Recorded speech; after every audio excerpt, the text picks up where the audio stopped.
Hey, you guys, welcome back to Naughty Love Movement. It's your girl, Nikki, and today I'm bringing opportunities for advertisement on my channel. If anyone is interested, they can email us at naughtylove2020@gmail.com. Our prices are affordable and reasonable, and please reach out to us. We can start our videos with any commercials that you would like us to advertise. I look forward to hearing from you. I'm out. One.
Good morning, Naughty Crew. What's going on? How's everybody doing? How's everybody feeling? I hope you all are having a wonderful start to your day. I know I am. It started off with I did not have to go to work. Your girl is rested, relaxed, chilling, staying cool.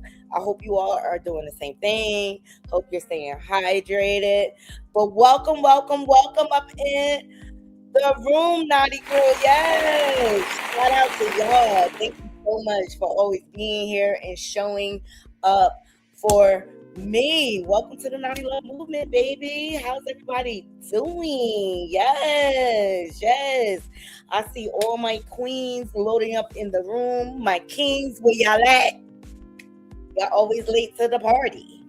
Y'all always late to the party. Yes, get in here. Yes, we got lots to talk about, Naughty Crow.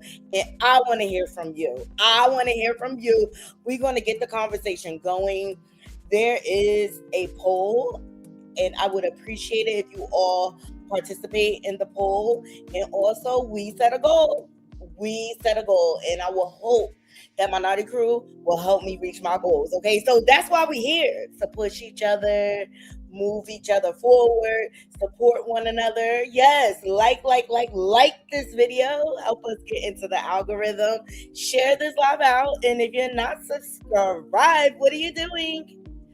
What are you doing? Okay, like, please don't miss out on the opportunity to conversate with the naughty crew, because we are lit, we are fly. Okay, yes, I appreciate every last one of you. Okay, so also, along with the poll question, top of the roster today, we're gonna have the Young Miami conversation. Oh my God. Okay.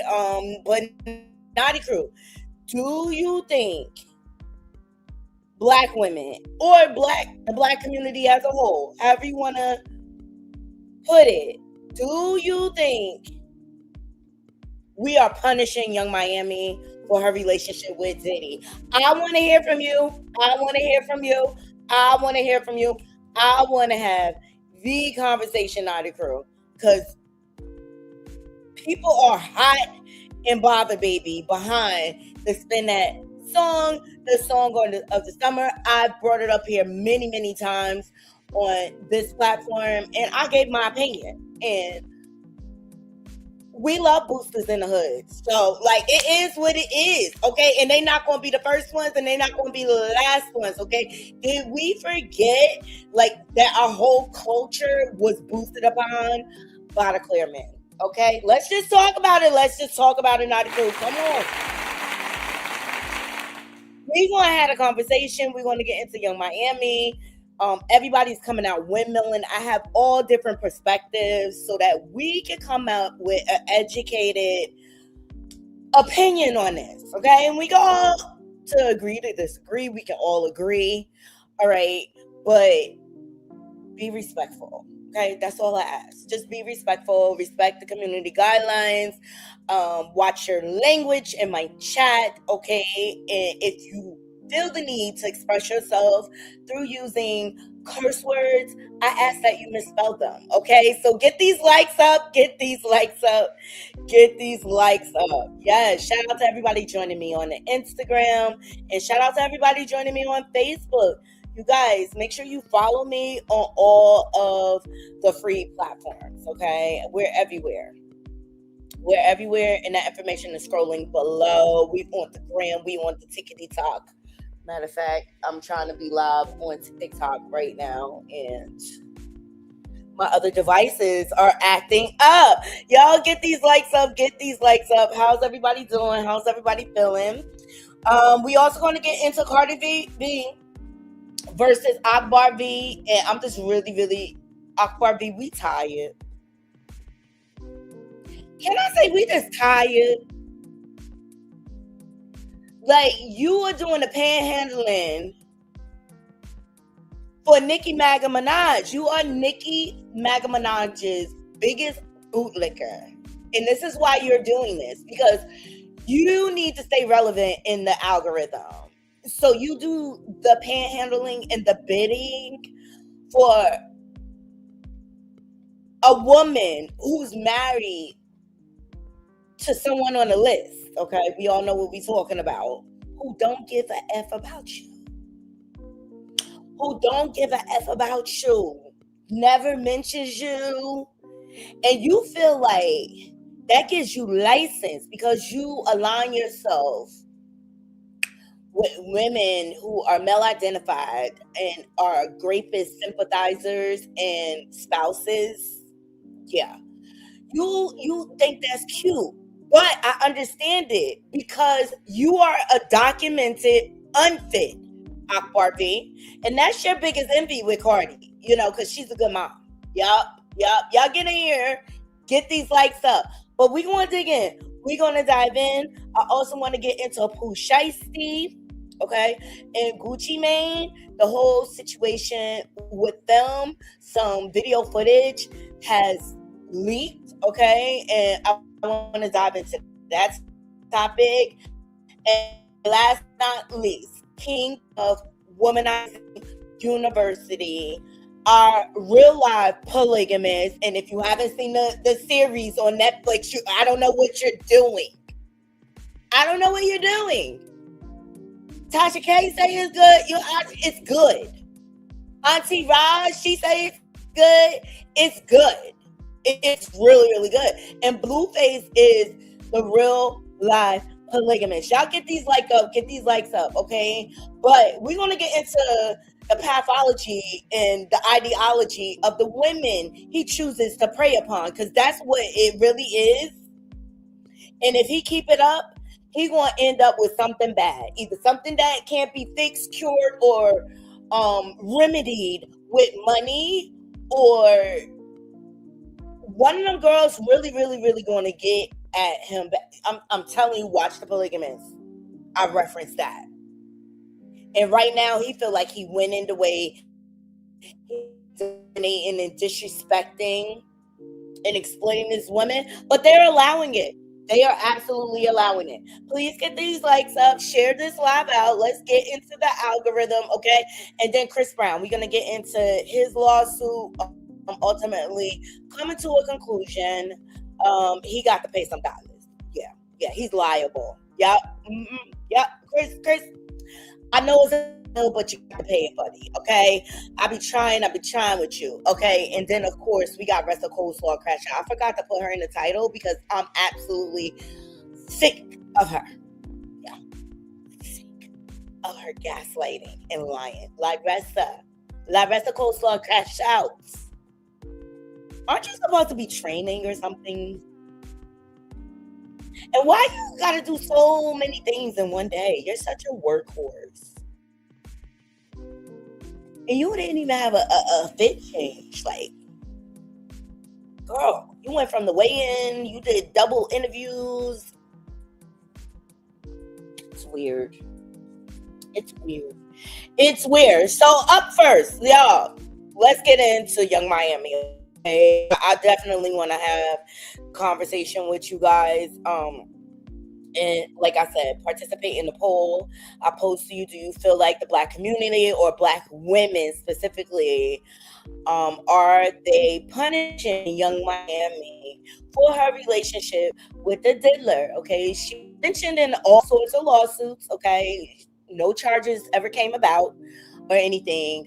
She wrote letters on behalf of Denny, and she offended him somewhat. She had no empathy for the victims, and she took a definite hit from that, and Young Miami addressed it. You know what I mean? And then she got to her bag.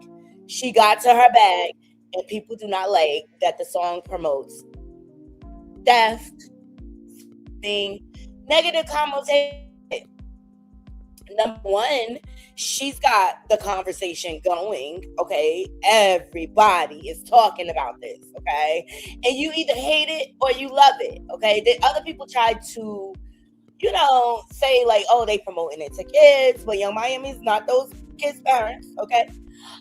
But shout out to James Wright Chanel, victim of Rockhead, Christian Rockhead. Yeah.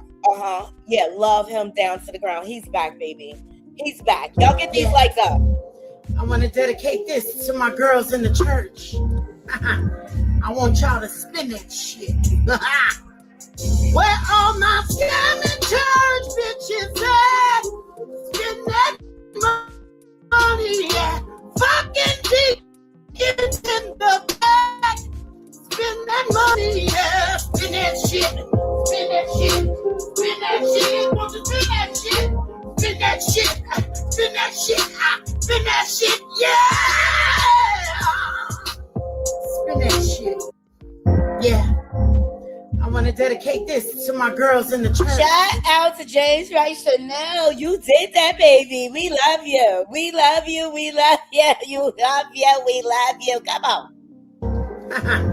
I want y'all to spin that shit. Well, my scamming church bitches, spin that money, yeah. Fucking deacons in the back. Spin that money, yeah. Spin that shit. Spin that shit. Spin that shit. Want to spin that shit? Spin that shit. Spin that shit. Spin that shit. Yeah. that shit. Yeah. That's how I feel about that on that on that. Shout out to him. All right. Oh, disclaimer, YouTube. My bad. Okay, don't beat me up.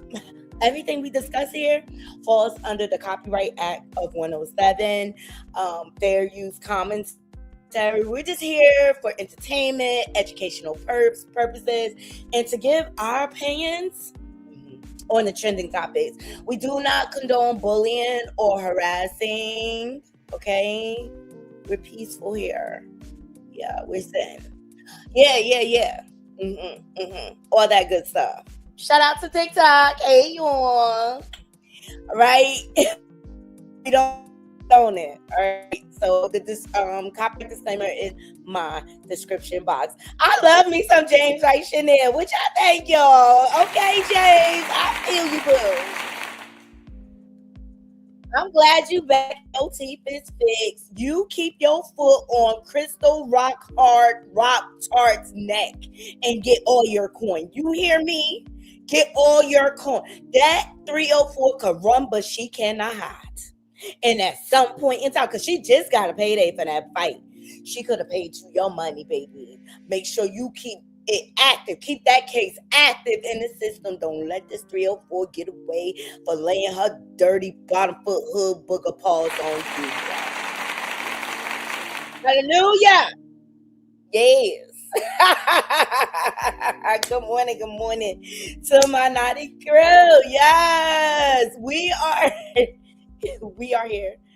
We are in our bag. Okay, people is hating on Young Miami. I feel like, I'm sorry, I don't even think it's that serious. Like, but they gonna try to find an angle. Okay, they hating on Young Miami. The worst part is that the people that she's influencing, she's so far removed from. Yeah, that's what always kind of hurts my soul with our community. We underestimate the power of influence on our children, right? Because, like you said, Young Miami had this anthem, but this anthem I've seen on social media has already entered elementary schools, has already entered middle schools, and kids are saying it, but they don't know if they try, even attempt to do something like this, what their future is going to come to. And it reminds me of even Jeezy when he used to talk about how he was growing up and robbing and stealing and doing X, Y, and Z, but his kids went to school and they were never in the streets, but he was telling you to go in the streets and do X, Y, and Z and all these things, but he was so far removed yet again from the culture. And it's like people benefit from the culture when they're far removed because the consequences don't follow them. Right. They sure as hell will follow that young kid who's paying attention to it. And you got to do better. And it's like, what is it going to take for people to recognize that? Especially like you said, the whole audience is clapping. They're praising the song. They're singing the lyrics.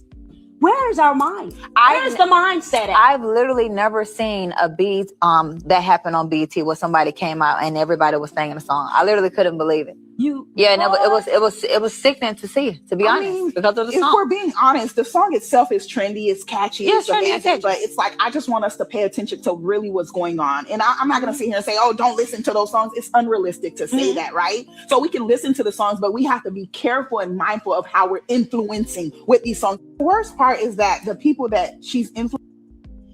So this is the thing, and this is, and I say this wholeheartedly.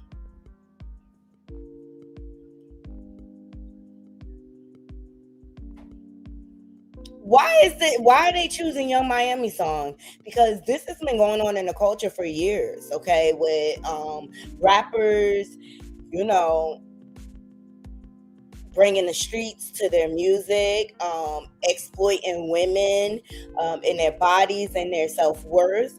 Okay, where was the conversation then? And now all of a sudden Young Miami drops the song, oh, it's affecting our youth and this and that. No, parents need to start parenting their kids again, okay? Also, and stop trying to be their friends, and stop letting devices raise your children.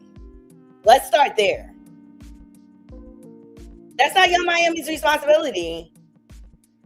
And the parents should be outraged at the school officials that allow this type of music into the classroom. Let's just talk about it. So it's very layered. It's very layered. It's very deep. And I think people...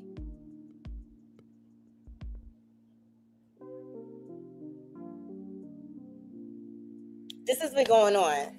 And I just find it odd that they're using Young Miami as the example when music has been a way of expression for a lot of negative connotations when it comes to our community and everything. Okay, you got NWA back in the day with the F Police. What about Uncle Luke, who had to go to the government, right, to allow his explicit music on the music scene?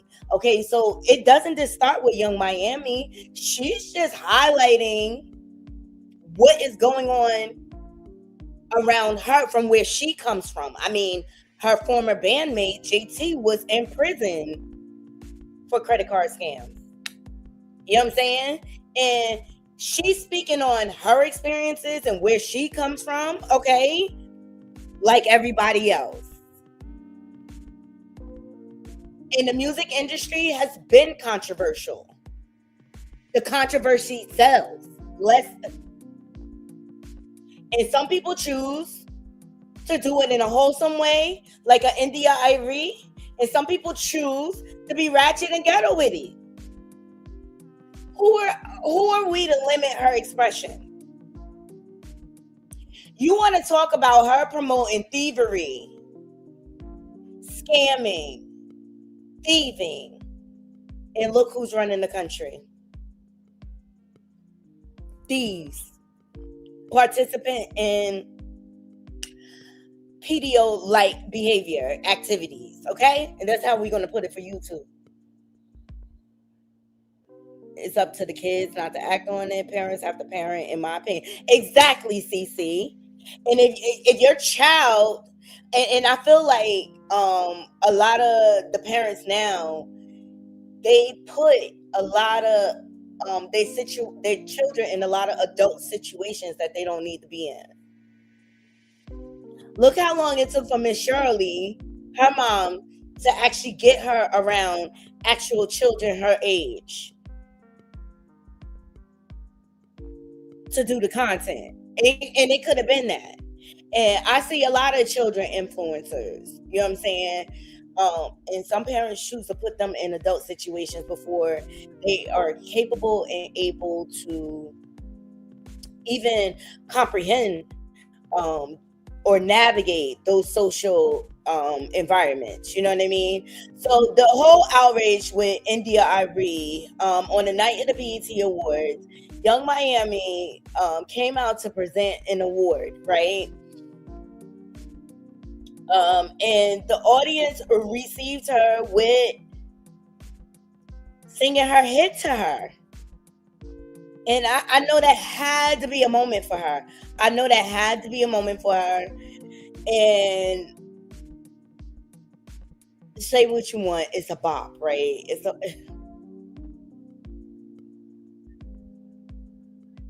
All right. Tasha K even chimed in on it. So we're going to get into her as well.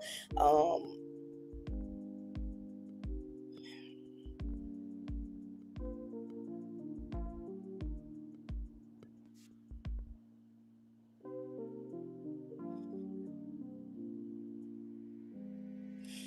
right. Here we go. Sorry, guys. Yep. Here we go.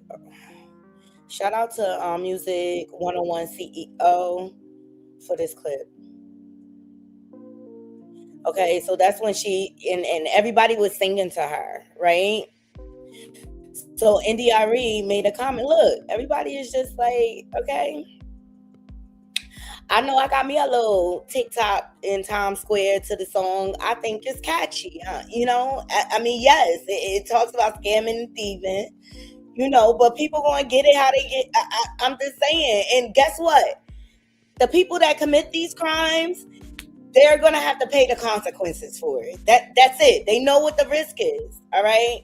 So India Arie tweeted. She took to Twitter and she said, I finally realized that not everybody wants to get free. And it was a very, very rude awakening, smiling in my head, because the mass acceptance of the song is a crystal clear sign of this much bigger truth. Okay. So how do you interpret what India Arie is saying here? Is she saying that we not woke at all as a community? I feel like she was talking about the community, the Black community as a whole, and how like disconnected we are, right? And here it is, we live in a culture where it's social media driven, where people are looking for a moment, and I don't think Young Miami was looking for a moment to go viral there, but the people are feeling her so much that a moment happened, right? All right. So, and Arie also goes on. She said, "I spent my entire adult life caring way too much because I finally learned that not everybody cares with a capital C, and explaining it to them is not going to make them care. Everything you listen to, see, or eat is going to influence you. So make wise choices, y'all." And she said, "For clarity, I did not say that I think anyone needs to boycott this song. I said it is a sign of where we are as a culture that this song has been accepted so widely. And that's a fact. I think people should do whatever they want to do." Okay? But that she's entitled to her opinion. She said, "You do what you want to do, I'll do what I want to do. And that's that. Meanwhile, I also said that the way we are embracing the song says a lot about where we are as a culture," which is just facts. Absolutely. Like, we've gotten away from the norm. We are now living in a society where bad behavior is rewarded and accepted and tolerated without consequence. So I totally get Arie's point of view, right? But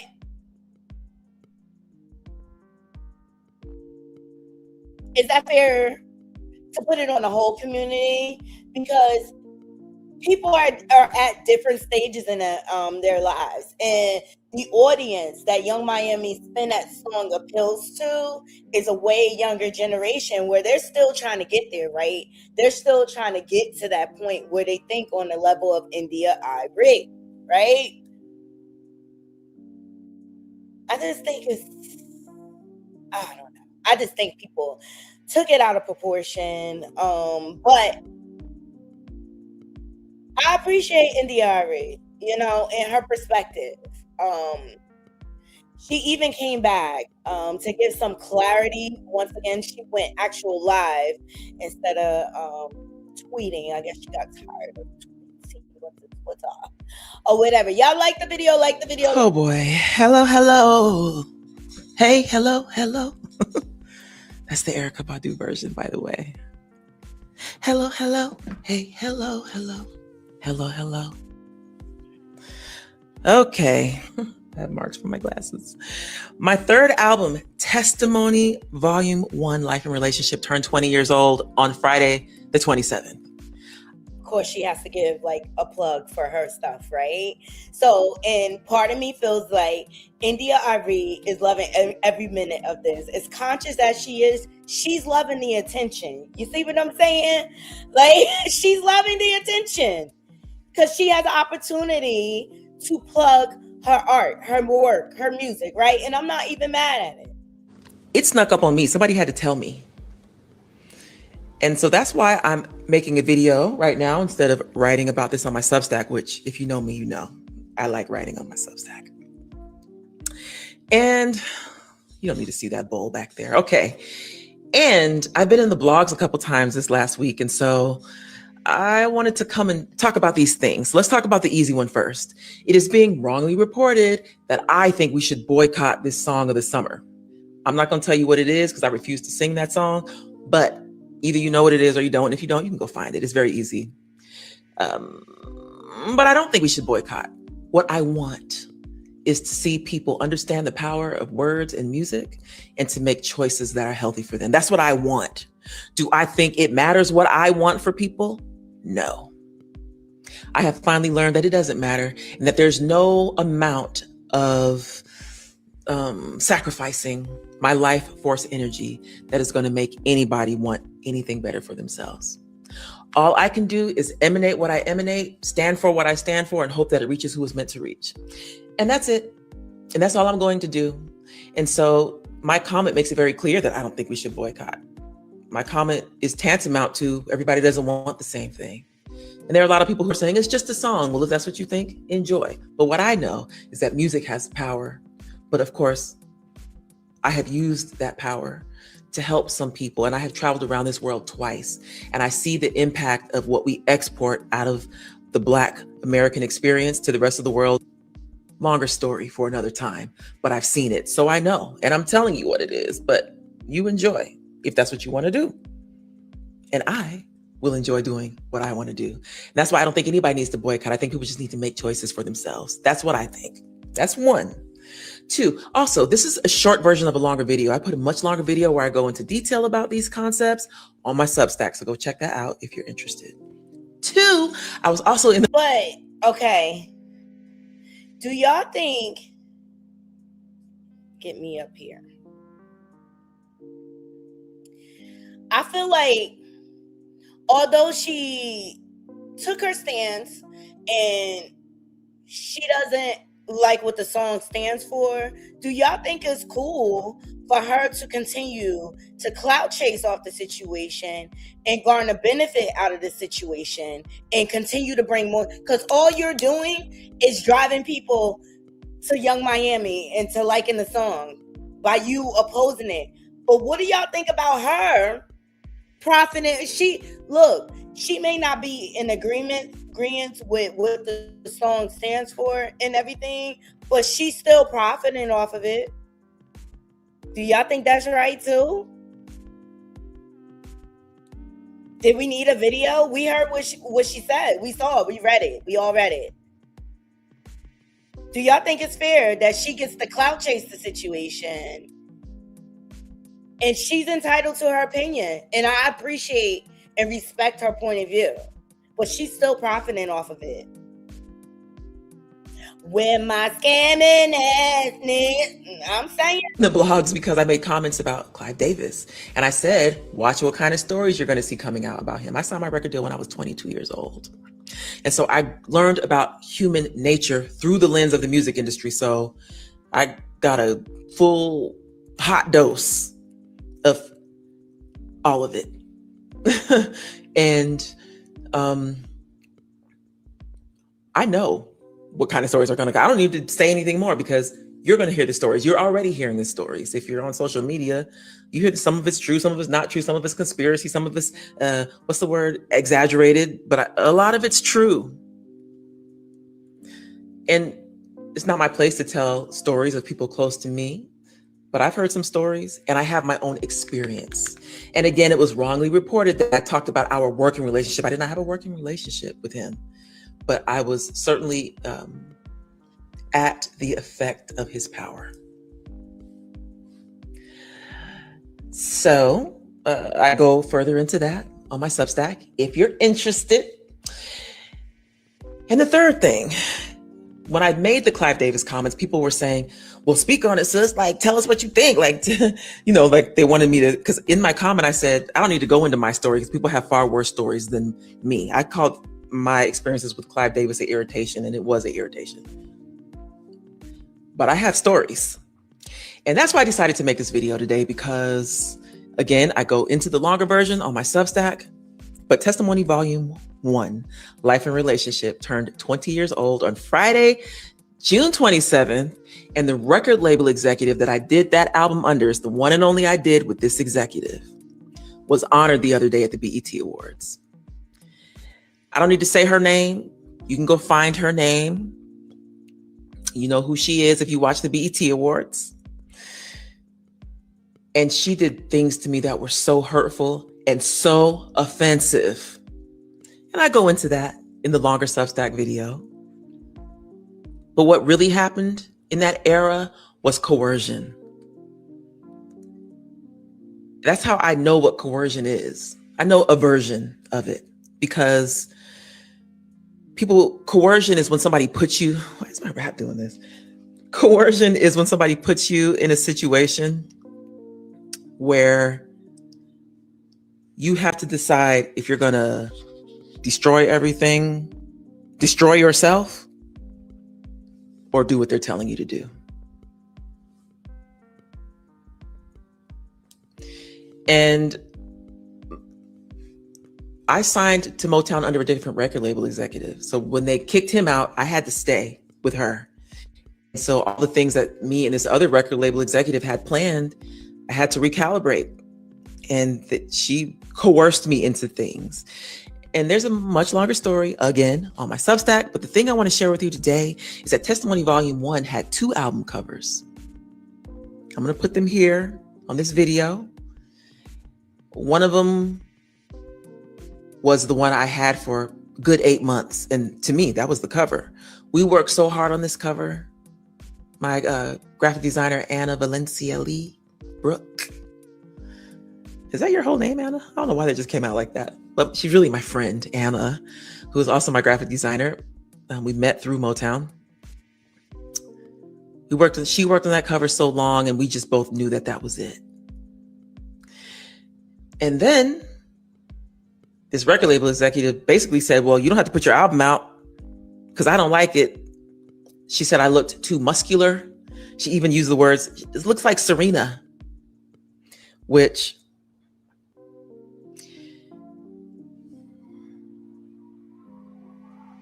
in my world, that's a compliment because Serena is body goals. But that's a whole nother conversation for another time.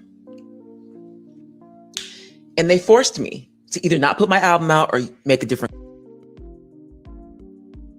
So I just want to give y'all reference of who she's talking about. I believe, and this is my belief and my opinion, she is talking about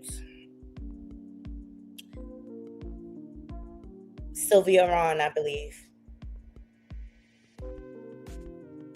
Sylvia Ron. She got the Ultimate Icon Award at the BET Awards the other day. She's a visionary executive whose life work has been dedicated to uplifting artists, expanding culture, and contributing to the ongoing genius of American music. Ron made history as the first Black woman to lead major record companies owned by a Fortune 500 corporation. She remains one of the most influential executives the industry has ever known. Across leadership roles of Epic Records, Universal Motown, which that's where Arie is from, Entertainment Group, Atlantic Records,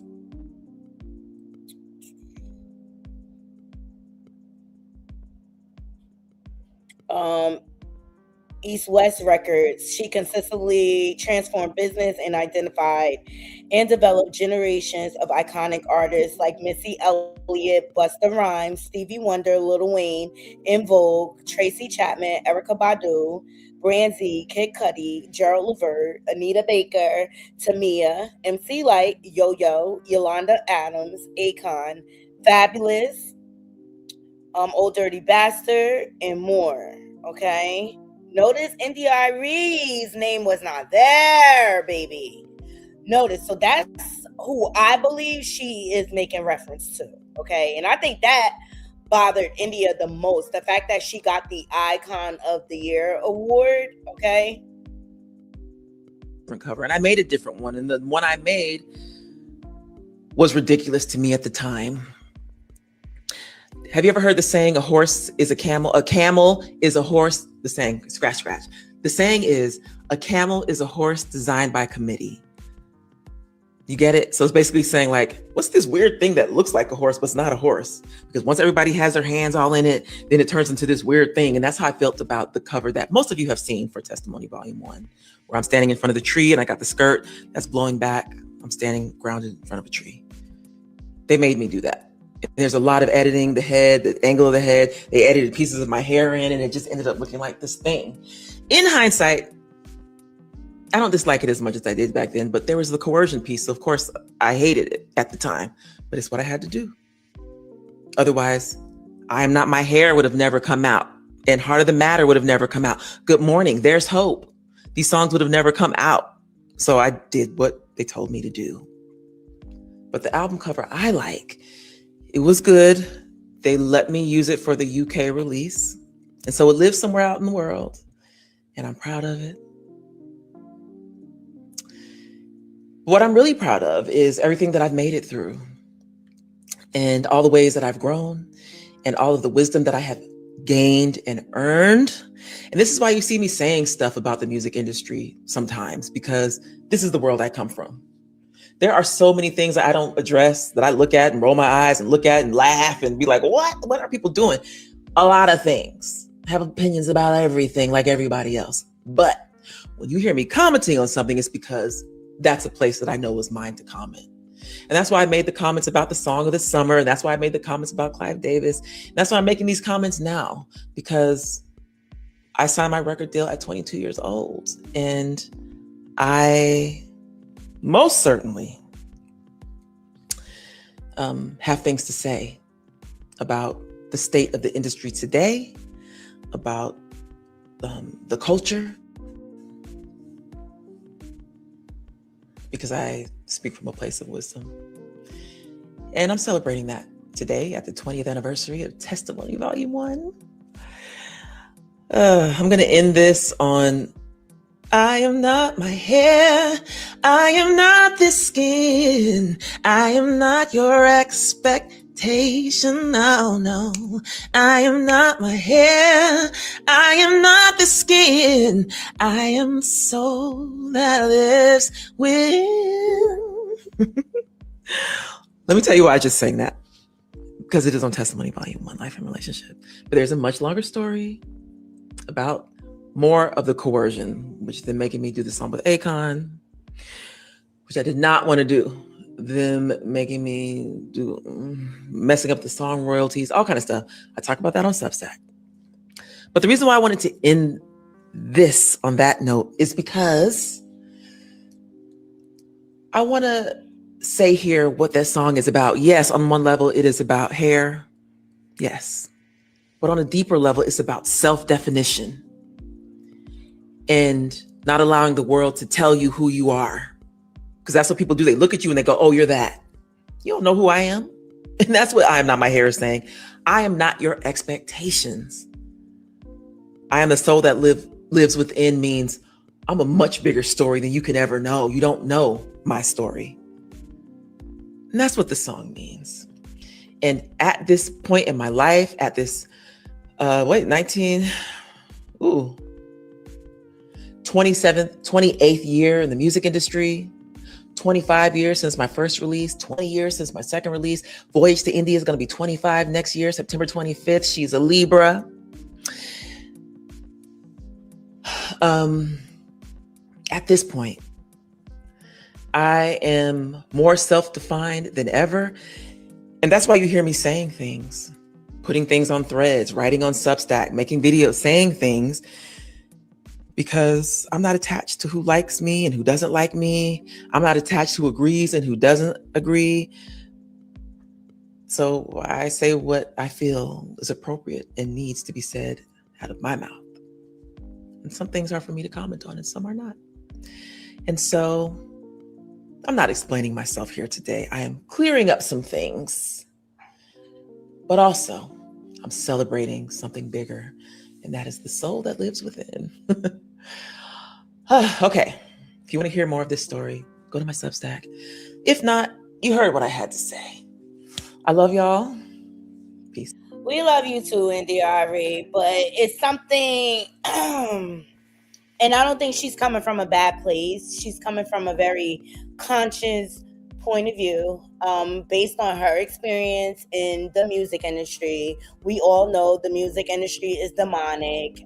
It's exploitive, and you definitely need to know how to move if you want to make it in that industry. But there are a whole bunch of sharks and vultures sitting around waiting to take advantage, right? We see that happening with Clarissa Shields. Okay, we also see it with Krishan Rock, but at the end of the day, they down for the shenanigans, and they grown people, and they make their own choices. And Young Miami made a choice. And if it's not your cup of tea, it's not your cup of tea. Okay. Tasha K, she made a post. Okay, we're gonna get into the different point of views and the opinions. She said, I just love how Young Miami walked out to present the award at BET and everyone in the room gave her a standing ovation. No one was told to get up to clap for her. It happened organically. Sis got in her bag despite her controversy and put out her music. She allowed the public to vote. No paid bots, views, comments, no drama or beefs, no feel sorry for me, I'm a victim promo. Just pure talent, pure dedication, focused, and driven. She's a Florida girl, for real. Congratulations, Young Miami. This is your moment. And so I just kind of feel like India's Arie, she was so deep and so heavy. And whether she liked the song or not, can she just be happy for Young Miami for coming back after dealing with so much controversy and being exploited by Diddy? Come on, because Diddy attached himself to Young Miami because he needed to become popular.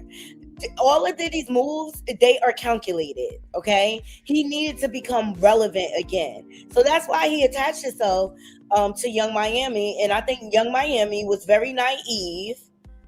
And she was love bombed by Diddy. You know what I'm saying? She could, she met him in a different space. And although that was not her experience with her, as a woman, and she's been through so much, okay? With losing her child's father, her mother was in prison, and things like that. I think what the public was looking for her to have sympathy for the victims in the situation, which a lot of people don't feel like they're really victims. They feel like all of these women were okay with the way he exploited them, right? And some may think these women had a choice to not be involved in him. But at what point, that's how far people would go to be viral and to be attached to money and fame. They'll exploit and compromise their moral values for it. And I think that's what we see that is going on. And we're going to get into it with Blueface and the women that choose to be involved, knowing that he's a disrespectful, dirty, peen piece of ish, right? He don't be lying to these shits, but they still go there, right? Because they want to be attached so that they'll always be relevant in the algorithm. You know what I'm saying? But in exchange for that, what do you get? Disrespected, not honored, devalued, exploited, and exposed to some of the most heinous things, because people in the music industry, let's just call a thing, they have high risk behavior. A lot of them are hyperexual. If you know what I'm saying, as a result of whatever trauma they carried into this situation, and now they have money and fame, and they don't know how to even balance it all, if that makes sense, right? Woo, child. This is a deep topic. Y'all participate with the poll. Y'all like the video, okay? So many people have so much more to say, okay? And I just think Arie and like Lauryn Hill are in the same category, right? Where they make this socially conscious music, this neo soul effect. And Young Miami is in a different genre. She has a different audience.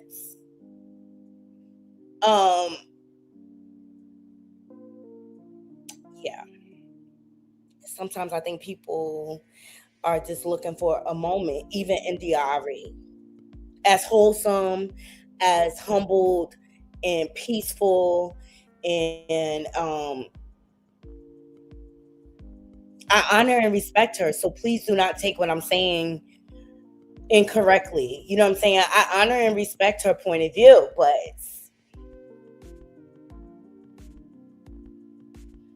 I also respect Young Miami working her way back in and getting it together. And from Spinette, not only was she on the New York Knicks float, she is on Fat Joe's new hit single Victory Lap. Like, the video is awesome, I love it, or whatever, and it's leading to other things. And I think Young Miami is starting to become more socially conscious with her work colleagues, like, and how she needs to strategically move, right? Mary J. Blige been behind Young Miami, okay? And Remy Ma, she's been co-signing Young Miami. And I think these are great business moves for Young Miami, because they could assist her and guide her through this male-dominant, chauvinistic, exploitive music industry. Like, it's a lot. It's a lot. I know it's a lot, Naughty Crew. I just ask y'all to be patient. Like the video, okay? I can't help but to think that in Arie, she understands Remy Ma's internet, this game, okay? And she knows how to troll when she wants to troll to promote, all right? And so, like, the Victory Lap video is dope. Like, I thought it was dope that New York co-signed Young Miami. And this was on Mary J. Blige's page.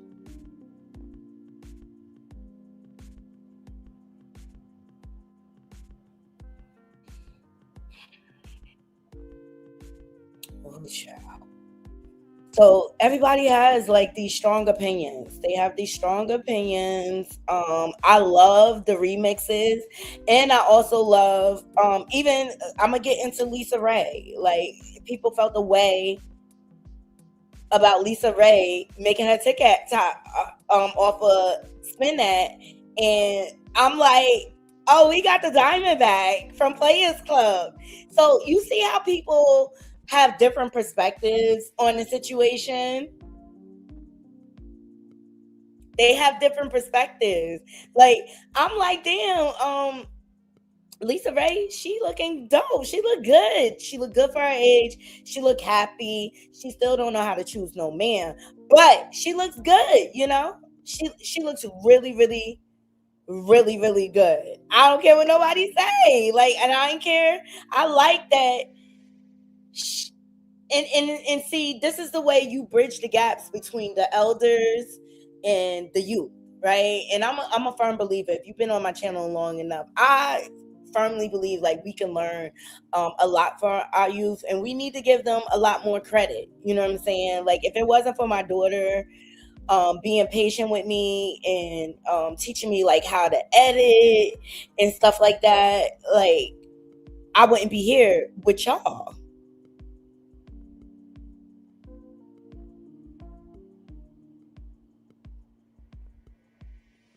I would not be here with y'all.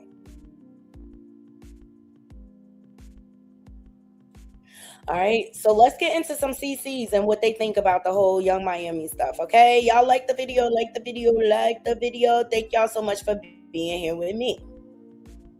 Really sit and really look at what she's saying. Y'all are literally glorifying BS to the culture. The worst part is that... Shut the fuck up! The worst part is, y'all haters! Gay! No shade. I'm tired. Like, everything has an influence. There's so much shit out there in the world that got influence on others, and you worried about her motherfucking song? Oh, can you spin that shit? Hello? I think the fuck not. Why you mad? Let me tell you something. As a parent, as an adult, when you raising kids, the first thing you should teach your kids is this exists, but you don't have to partake in that. So don't blame me for your misparenting. No shade. I'm tired of y'all. There's so much shit on TV, down the movies, motherfucking drill rap. It's mad shit. And y'all worry about my motherfucking shit, talk about scammers? Because I'm living a life y'all bitches want to live? And y'all gagging because we doing the same thing, but I'm prospering? No shade. Y'all have that energy when Little Kim said she don't want no dick tonight. Bitch, she influenced me now. What's some? Gang, no shade. You get what I'm saying? Like, come on. Y'all could be picking and choosing. This the girl. It's the selective outrage for me that is really bothering my soul and my spirit. So I feel exactly what he's saying, because it's not like this has been going on forever. This has been going on forever. And that's why, Naughty Crew, I posed the question, like, are black women punishing Young Miami for her relationship with Diddy? And it's an honest question. It's an honest question. Work hard. First, she can't rap. First, she need JT. Oh, she can't dance. Oh, Diddy locked up her career. Bitch! Now she get a motherfucking fab song. Y'all can't give her flowers. I'm tired of our community. Y'all be tearing each other down, bitch, because it be in the line. Hey, y'all haters. No shade. That's how I see it, bitch.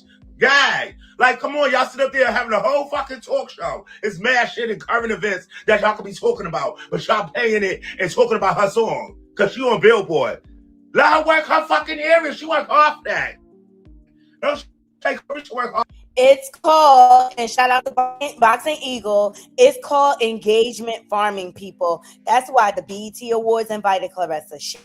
That's why you see her all over these different podcasts and things like that. They don't care. It's called engagement farming, and Young Miami is trending. And so they are engaging the topic for the clicks and views. Make sense? Okay? So, like, how offended are y'all really?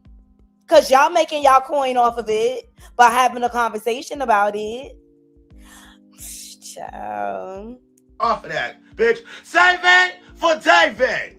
I'll really sit and really look at what she's saying. Y'all are literally glorifying BS to the culture. The worst Just part like is that you are glorifying your edges meeting your eyebrows to the culture. Hate that shit. Just like I hate them fuzzy boots. It's the selective outrage for me. Okay.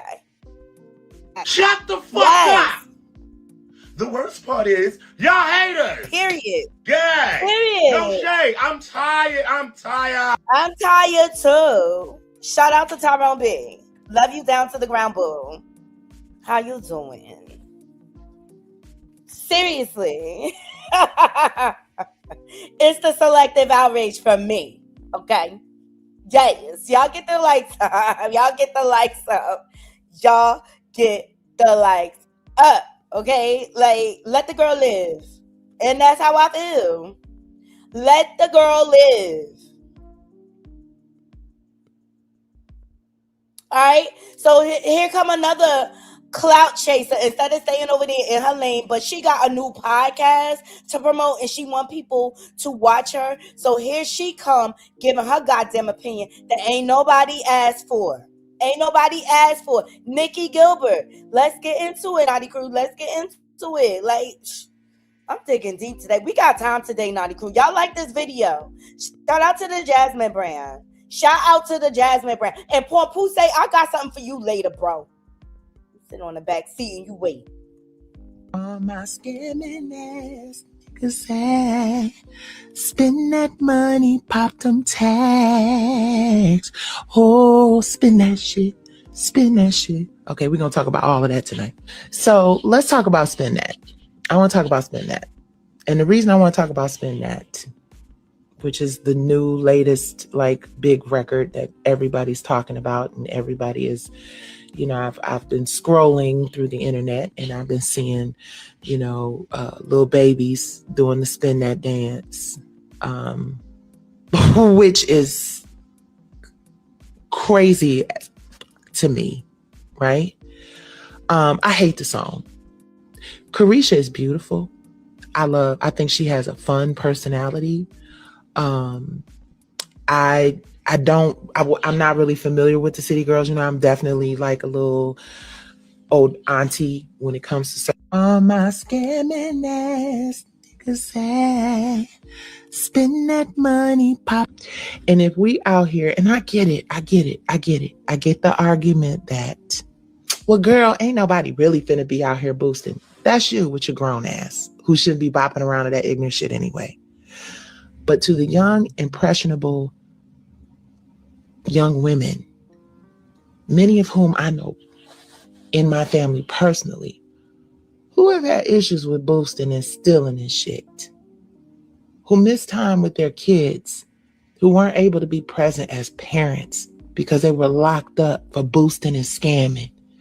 And now we got a record that has taken off. When I first heard it, I was like, I ain't even gonna say nothing about this shit because it's gonna go away. Ain't no way in the world this is gonna become like the number one most popular record on the planet. And guess what's No, you could have not said nothing.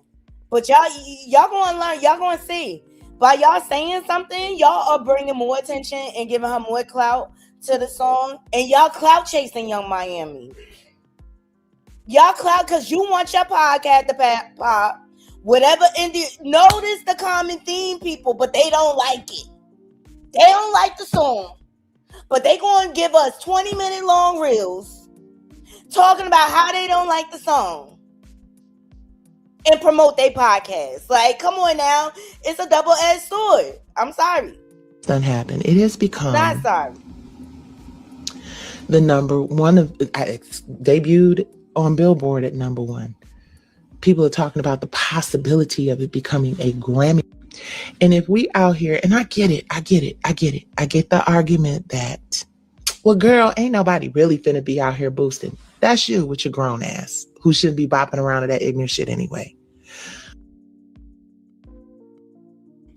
Y'all want to know what the crazy thing is? They out here with all this selective outrage. They really be at home dancing. And that's why I respected Lisa Ray. They really be at home dancing to the holier and thou sanctified.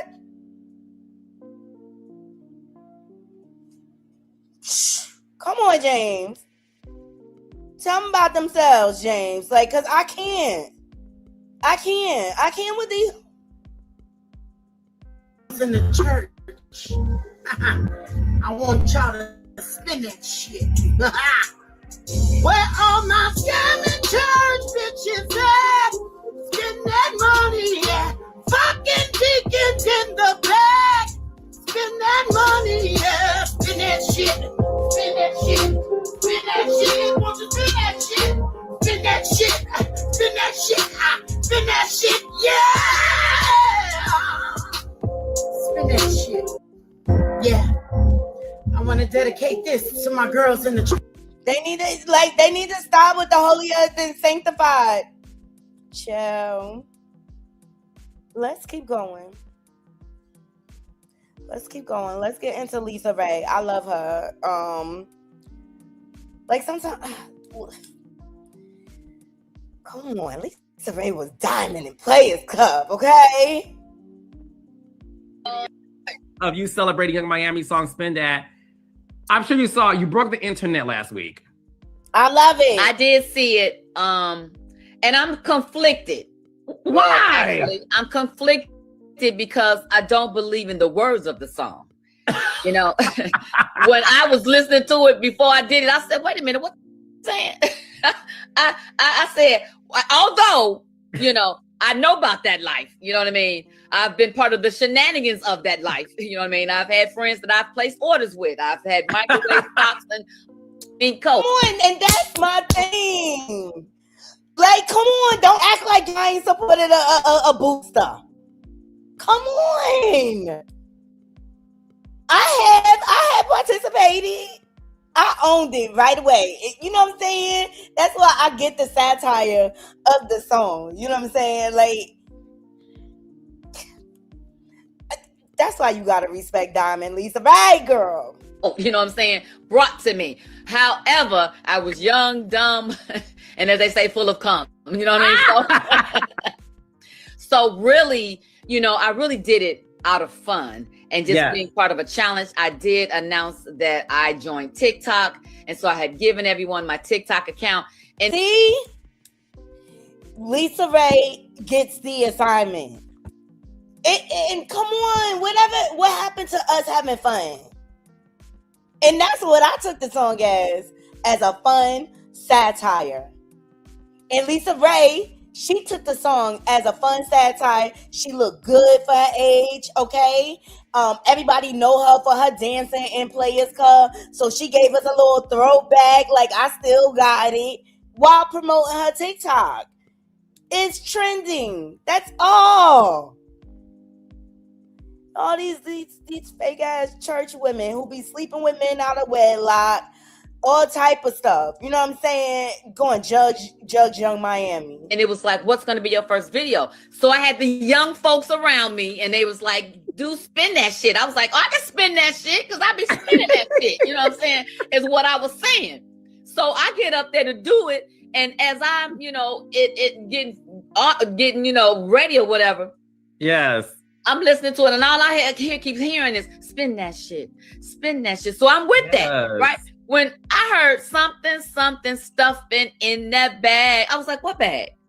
What is she saying? And then it was almost like, it almost didn't make it. Because it was like, whoa, wait a minute. But again, I did it for fun. I see what people are saying on the opposite side. Like, wait a minute, she's too old to be singing this song and representing this song as an example. It's like, I hear you. I understand. I concur, because there is a lot of music for me now.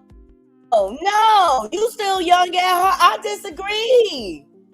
disagree. We need to connect with our young people. We can connect with them, and then by us connecting with them, maybe they'll make a better choice next time. You know what I'm saying? Maybe they'll elevate. Like we love the song. But I just really think, look, that's where Carisha come from. She ain't no different than the Jay-Z's rapping about hustling in the hood, pumping you know what into the community. Most rappers are former DRUG dealers. Can we all agree?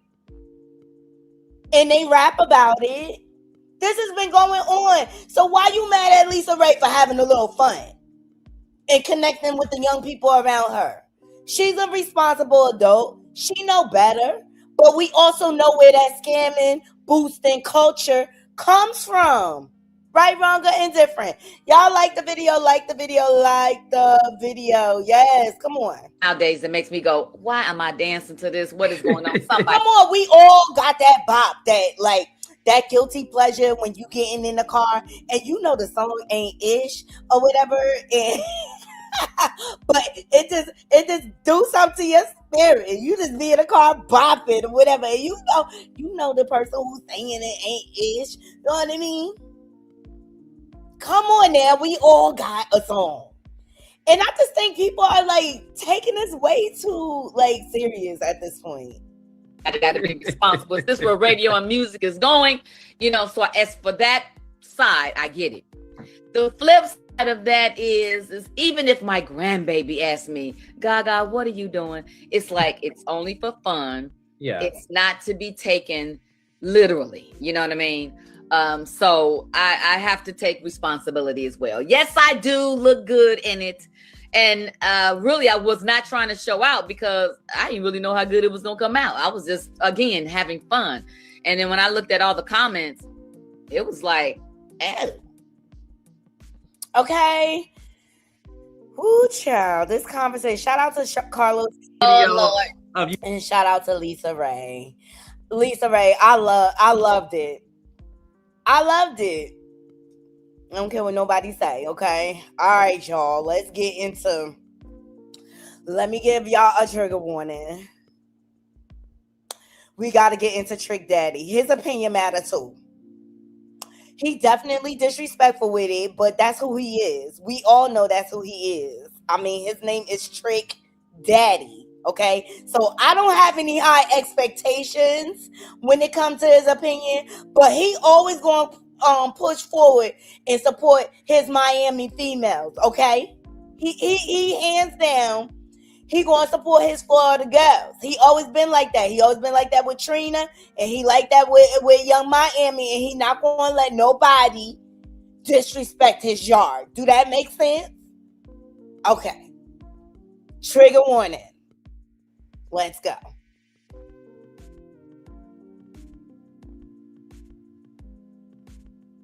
I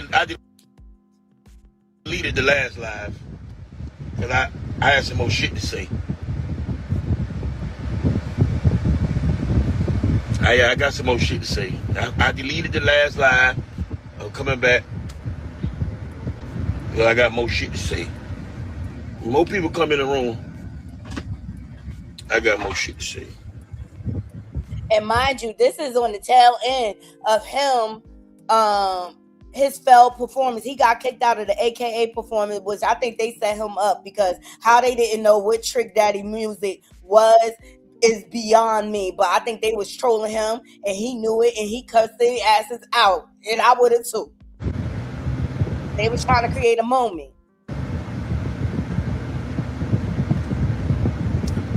Again, shout out to Young Miami.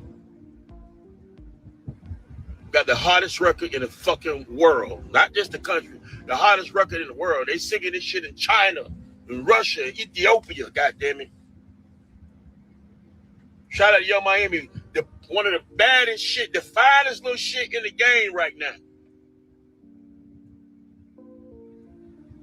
You bad body old bitches not one fuck to be giving how you feel about this young girl and her song. All the negative music that come out, you want to simply try to target a young black female that's doing something positive that's in her bag right now. I get you mad, Trick Daddy, but body shaming and age shaming is not going to get your point across.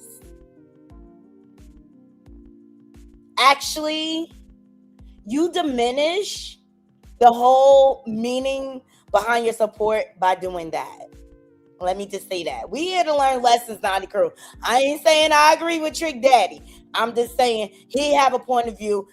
We giving his the perspective, okay? You talked about her bad when she put out certain singles. You talked about her over and over again with situations with who the nigga she was dealing with. Everything y'all get on this fucking internet and act like y'all life is all peaches and cream. But I know you old bad breath smelling ass bitches. I know you bitches. I know you.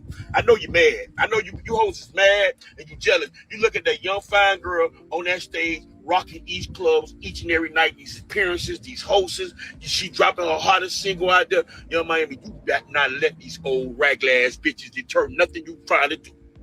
That's why I don't fuck you old bitches. That's why I would not fuck one of you old bitches because the game done passed you by, bitch. You still stuck in the motherfucker. You don't F with old bitches because they will hold you accountable. And they won't eat your groceries. You like young chicks because you know you want to manipulate and control. That's why you like, come on, Trick, don't come up here playing in our face.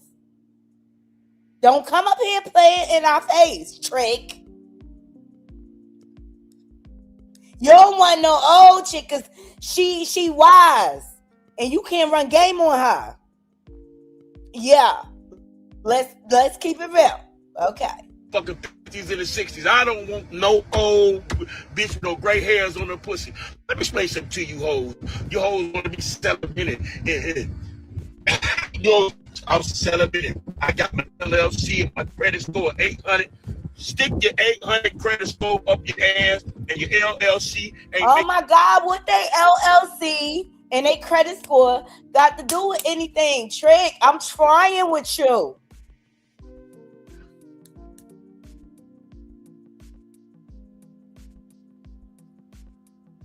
Making no motherfucking money, bitch. You don't have a customer, a product to sell. All your shit is bullshit. Get you some money, however you do. Stop getting on here talking bad about your fellow black woman that's making money. Music ain't for everybody. If you don't like it, bitch, turn off your radio, close and cancel your subscription to all your social media sites. Get off of Instagram, TikTok, and Facebook, because, bitch, as long as you on there, you going to hear it, raggedy bitch.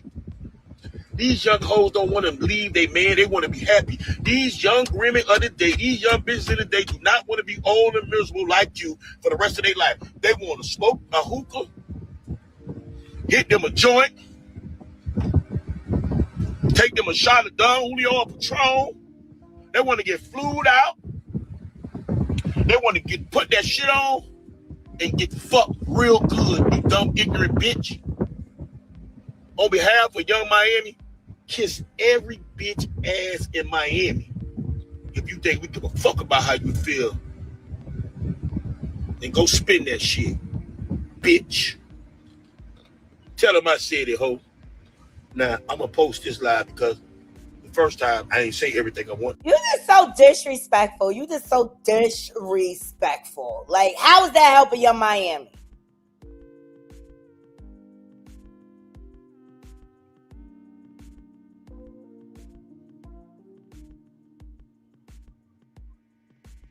Sorry, y'all. So let's get into this.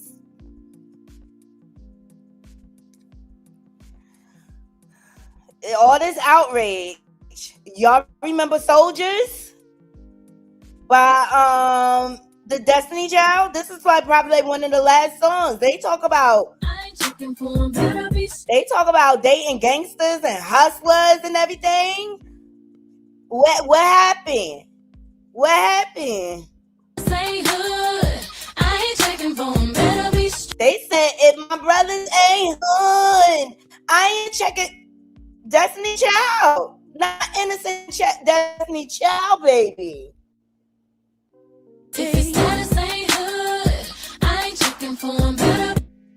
Okay? They was calling gangster soldiers. Mm-hmm. Yeah. Yeah. Mm-hmm. Y'all remember the lyrics?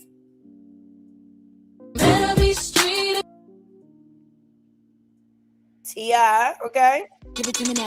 I wanna lick you from your head to your toes. Okay? Y'all remember Ludacris? Wanna see? I wanna in your fantasy. Ooh. Okay? Look at all these controversial songs that went like platinum. I wanna lick you. Okay?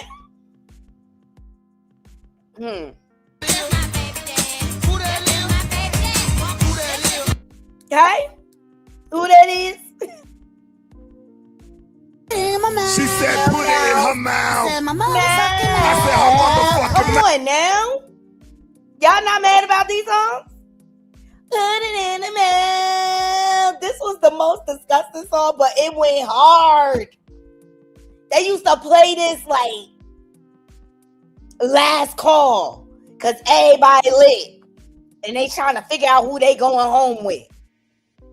That's when they used to play this song in the club, okay?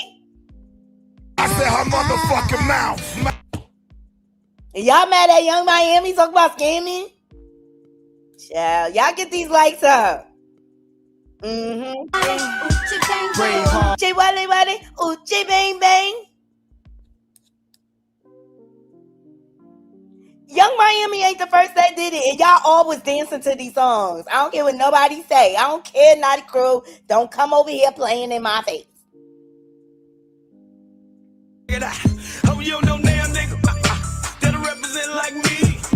Trick Daddy and Trina. Okay, you know he on the list. Y'all heard his mouth.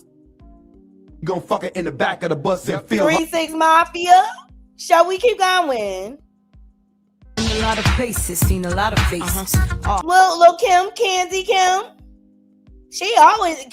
Lil Kim was always a little nasty with it. Yeah, okay, y'all get these likes up, please.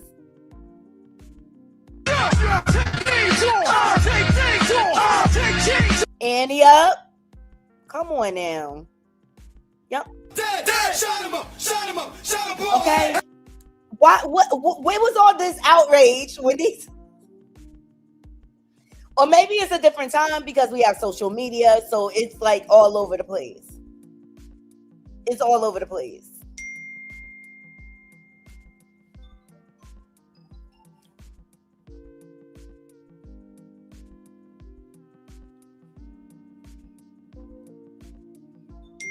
Why can't we just have fun with it? Like, why can't we just have fun? whatever this happening, just enjoying music, like not taking it too serious. It's just art, another form of poetry. Arie had something to say about Young Miami's new song, Spin That. She was like, hey, man, one of the hard truths, a hard reality she had to face, that everybody don't want to be saved. That's true. And she's talking about everybody, she's talking about all black people. That is true. That is true. I said a long time ago that there's a big difference between black people and ninjas. India Arie, black person. Young Miami, stone cold, hard down ninja. Ninja turtle, ninja soup. I've been said, yeah, black folk going through enough. Can't go to the gas station without something happening. Folk out here just putting us down. Ain't nothing going on. Where she come from? Where all my scamming? You making a song about stealing. These damn kids running around here thinking stealing. 20s, 50s, 100s, stealing. Scamming and boosting. So let me ask you this. I'm gonna do y'all one better. I got to challenge my naughty crew. How come whenever there's like some type of social injustice that goes on that affects our community, it always starts out with being a peaceful protest, but ends up being a looting fest?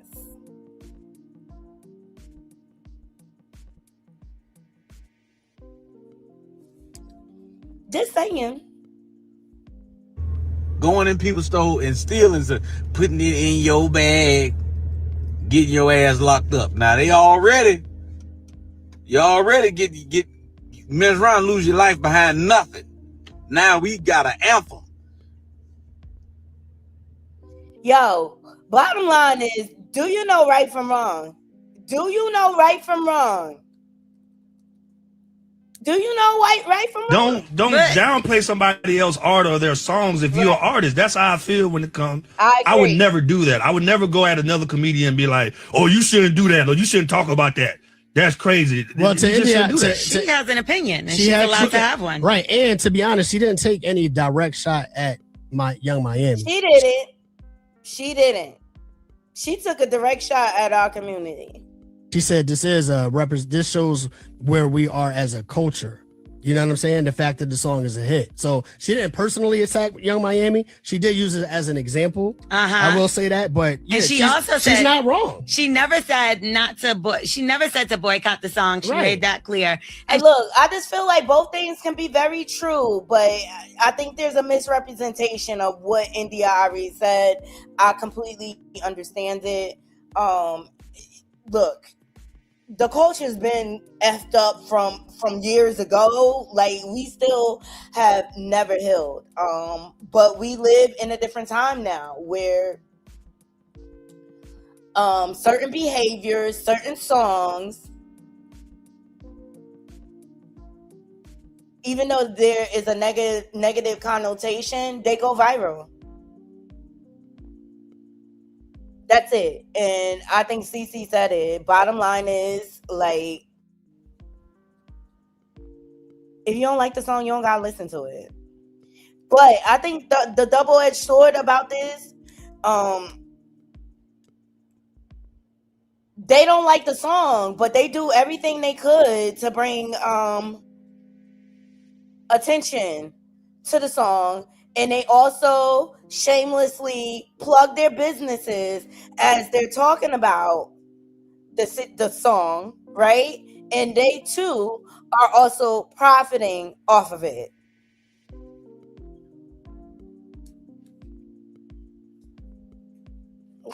So the song can't be that bad. If you see that it's a trending topic and you troll the situation and make your money off of it. Shout out to the Jasmine brand. So Young Miami, she claps back, she retweets fans calling out double standards and old washed up critics after spinning that controversy. So she retweeted, Shy brother, you gotta be old, washed up with no emotion to hate spin that. Or just no personality, okay? Baby D said, enough. There have been so many more successful songs about red rum, the disrespect of women, rug use, dealing, etc. But Carisha's song about checks, notes, stealing from what you can infer to be major corporations at that, and tricking is the problem with our community. Okay?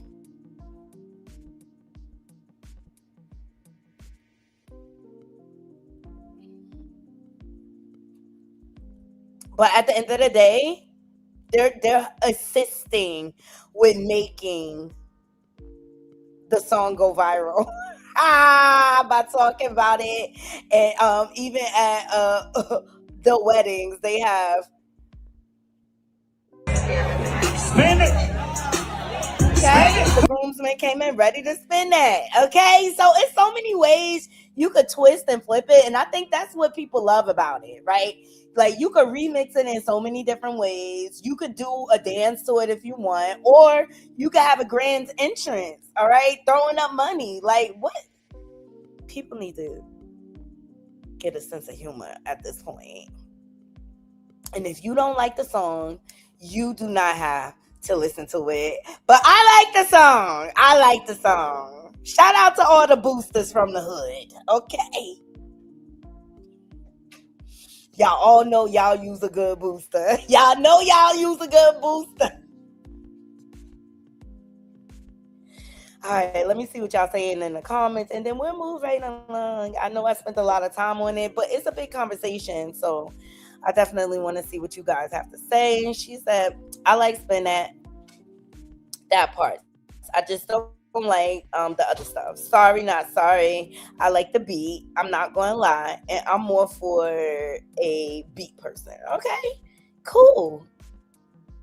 And I respect that. James, fact. I'm just telling you, if y'all in New Jersey and y'all need me to pick you up from the airport, we gonna go live listening to Spin That and Remy Ma's Put Them On. I'm just telling you.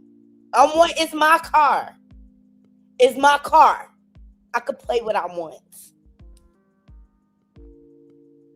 Thank you, Nunu. Thank you so much. I'll let you select the song if you want to inject my spirit with the spirit, okay? I'll let you have a selection. I'll share. But we going to listen to Spin It and Put Them On. Yeah. The songs of the summer. Girls' anthems. Hey, Letitia, she said facts. What y'all do when they shoot you down for this? And we might know right from wrong. Yes, but not kids. And the parents listening to this with their children. Period. That's the parents' fault. You cannot blame Young Miami for that. And even like, I love what Remy did with Put 'Em On. She let the Golden Child make a kid-friendly version to it. So instead of putting my just on, she said put my besties on. Put my besties on. Put my besties on. See, like, come on now. Like, if it's not a kid's version, kids should not be listening. Yeah. Yes, please hit the like button. Hey, Miss Magic. Oh, yeah, I'm going to have fun with it. Yes, it's just fun. It's just fun. And you just got to tell, like, if your kids, because in the day and age, the kids are on tablets and stuff like that, so it could just pop up, right? It's only but so much you can control. But it's your job as a parent to let them know, like, what is the meaning behind the song and why it's wrong and against the law. And this is just fun, like Lisa Ray said. And that's why I wanted to give her perspective on that. We had no internet and BK, then you had a lot of our parents who wouldn't even let us listen to that mess. Right. That's when real parenting was alive. James said, well, 50 Cent made a song, how to ROB the industry. Right? I think that's what everybody is saying. We don't have a problem with the boosters. It's the fact that at this moment, the world is messed up, and she comes out with a song that is. I get it. I could respect that perspective. Girl, I was popping all these songs. Miss Magic, thank you. And see, I don't believe in being fake. Like, I know I be in my car listening to some ish that got some effed up meaning behind it, but that beat be bumping. You just be like, yeah.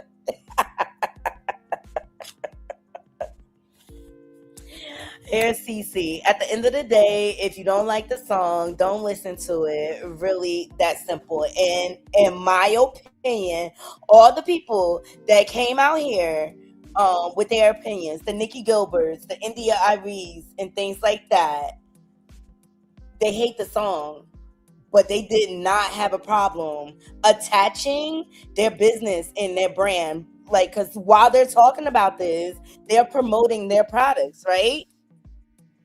So you too, y'all need to be thanking Young Miami because she gave y'all a topic so that y'all could once again be relevant again, and you could plug your businesses, your podcast, and whatever you selling, whatever anniversary of whatever album.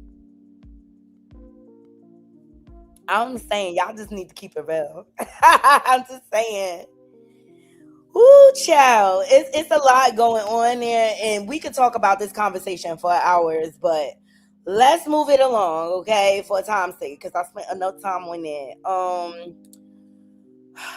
Cardi B and AkbarV. I just have to say, AkbarV gets on my last damn nerves, okay? Because number one, instead of being on Remy Ma's internet, being a nuisance, a nincompoop, a pick me for Nicki Minaj, you need to be tending to them children, okay? And you another one. You be picking these low bottom, low vibrational hood booger men, okay? And then you want to take it out on the internet when that fool running around cheating on you, mistreating you, abusing you, okay? Like, and then when all else fails, who do you go for? Cardi B. Because Akbar in her mind, she thinks she's like this great rapper, but Naughty Crew, how many of y'all be downloading AkbarV music?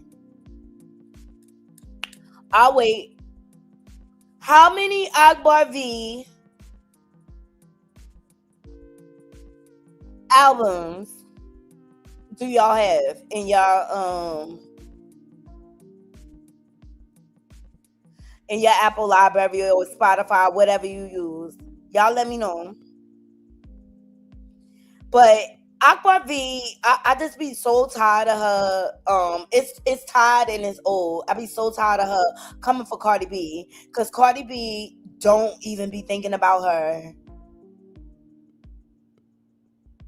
Well, Cardi B got tired of it and she went for the juggler, so we gonna get into all of it.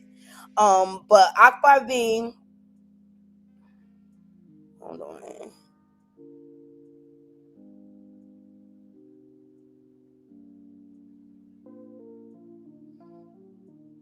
She decided to come for Cardi B, and Cardi said, I got time to get a hoe.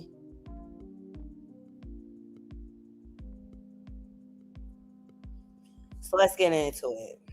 Y'all like the video, okay? And you know, I really wish Cardi would have continued to pay her dust.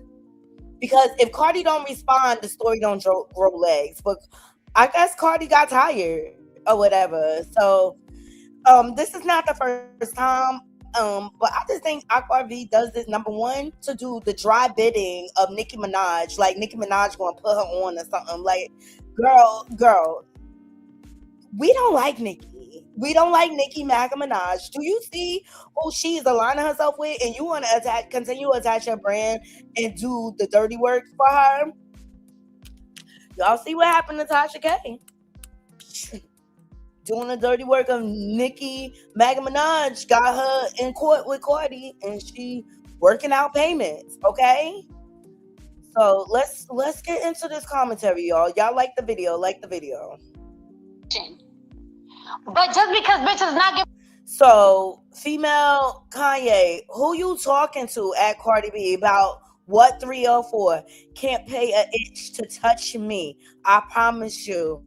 Show me the video, baby. If there is one, all the cap. Let's see the video. Post it. You just out the blue saying some weirdo. And mind you, AkbarV, she has dropped a diss track to Cardi. I didn't listen to the diss track. I don't really care for her music. That's not my thing or whatever. And I guess Cardi had time today or whatever. I can't read too much of AkbarV shit because she's illiterate. She's an illiterate unfit. I just want to say that, okay? But just because bitches not giving attention, I'm here to tell you, ain't nobody scared of you. In nothing. In nothing. In nothing. Nobody's scared of you in nothing. In real life, in the internet life, in nothing. Don't tell me to mention your thing with AkbarV. You doing all this trolling and you still not relevant. Like nobody really checking for you. Like you have to do all these antics to bring attention to yourself. But are people buying the music or just tuning in for the mess for free? Because you're not getting in the neighborhood talk because of me. But you know I'm talking about you. You know I'm talking about you.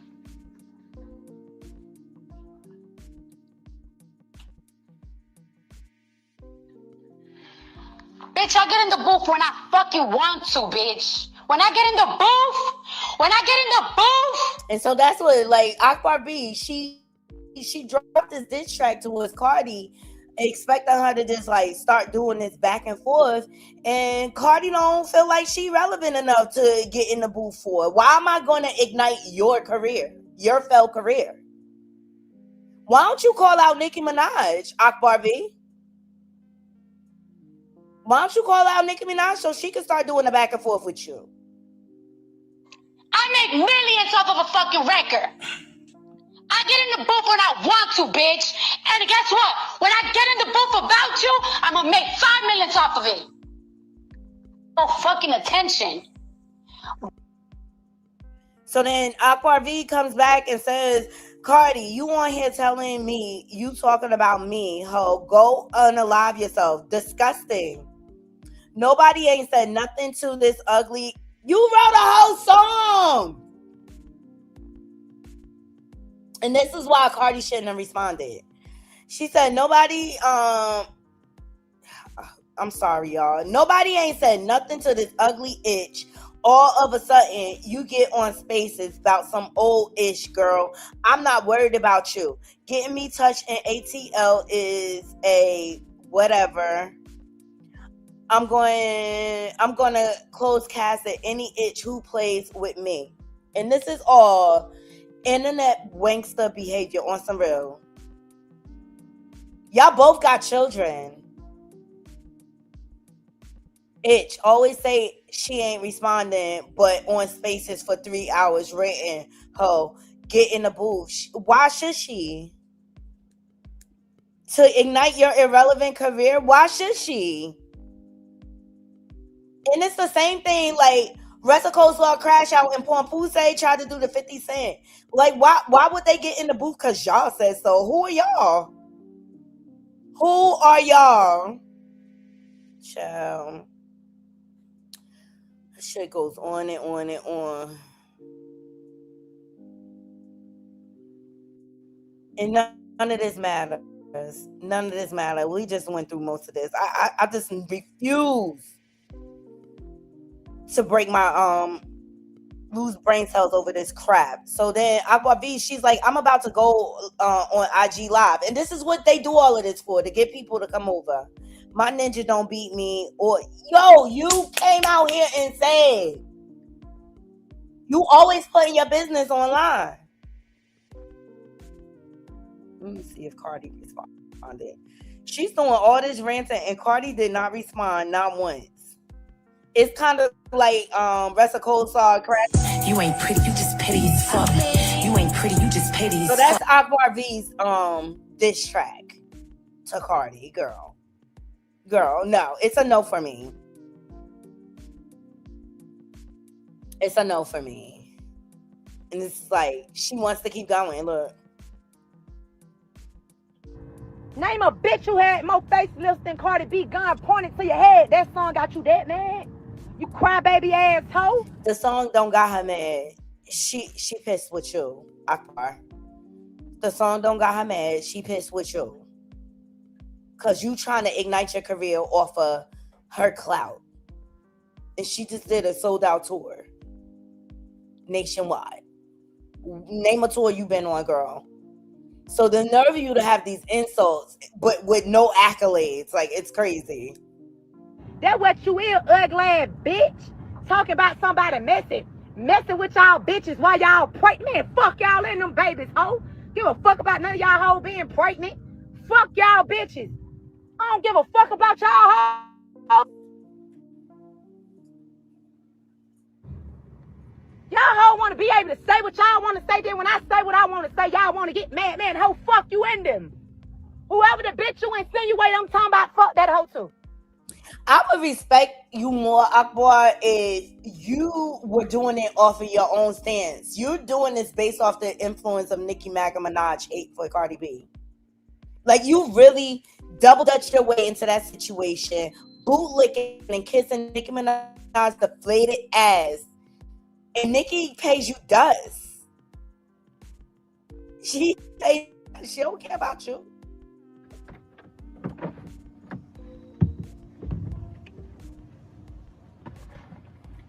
Bitch, all the tea you bringing up on me is OT.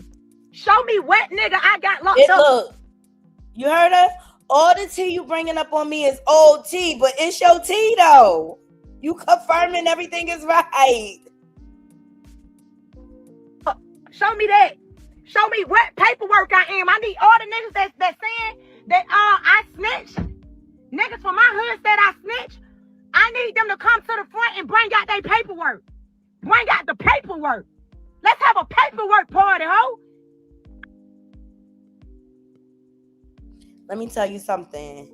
All you grown ass broads out here on Remy Ma's internet acting like y'all gangster and about that life, and y'all got children y'all responsible for, and you out here putting out idle threats and everything. Like, y'all look dumb. Y'all look dumb. Y'all look stupid. Y'all look like America's fucking dumbest ass criminals.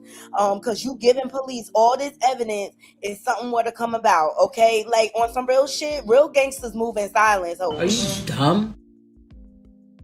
They absolutely dumb, and y'all look stupid as fuck up here. What y'all fighting over? What you really? I want to know what you really hate Cardi over. What's the reason? Because a lot of the stuff you started, AkbarV. She don't be thinking about you. That's how you know you don't know what the fuck you talking about. You just running your dick. And you too. You doing the same thing. Pot calling the kettle black. Ugly ass bitch. I'm on this motherfucker with no makeup on. You can't do that. You can't do that. But your friend is a rat. And them niggas made your friend change her name. Child. There's a whole bunch of gossip and bullshit. Like, these bitches really need to learn how to move. Ever since I dropped the diss record, I ain't said nothing else to you. So I'm trying to figure out why you so upset today. Your baby father must be over there with the third baby mama. He must be over there with the third fucking baby mama. You get up. Hey, Akbar, how many baby daddies you got? Did you get custody of all your kids back? Like, these bitches got some nerves to come up here trying to insult somebody else's situation. Their situation 10 times as bad. Like, this shit crazy. Out of your day, you supposed to be a rich bitch. You supposed to have so much money. I'm starting to think you going broke. That's why you up here lawsuiting everybody. Hands down, y'all bitches know I can rap, and y'all can't out-rap me. Bitch, you supposed to be that far. You bitch, where's your hits?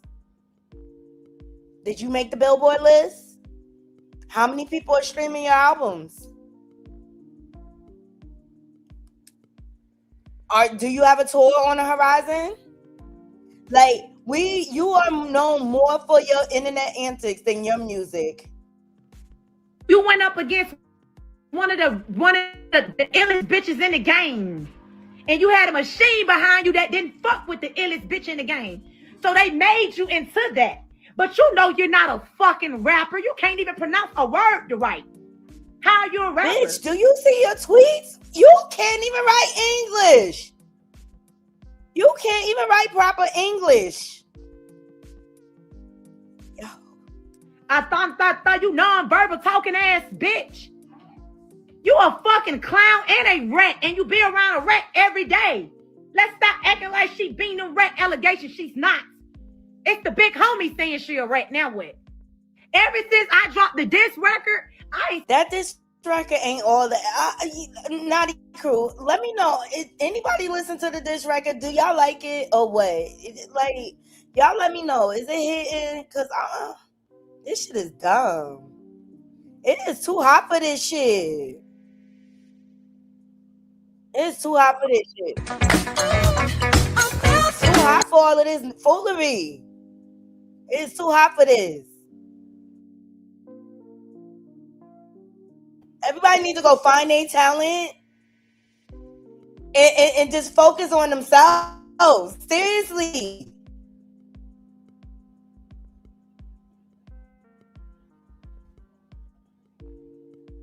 You don't listen to AkbarV, Leticia. Thank you. Sorry, James. I'm wheezing. Hold on. Let me see. Maybe the sound collaboration. Yeah, she should be collaborate with Pooh say. No Hit Wonder. No Hit Wonder University, y'all. No Hit Wonder University. Leticia said F no. Okay? No. James, you are in time out. Yes. It's crazy nonsense. And then she be so happy when Cardi just like decide to respond.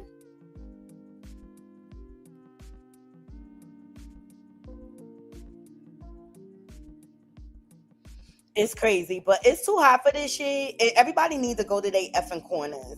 They need to go to their effing corners. I swear for God. Like, it's too hot for this. Why is wear hoodies and masks in the heat? Can someone explain that to me?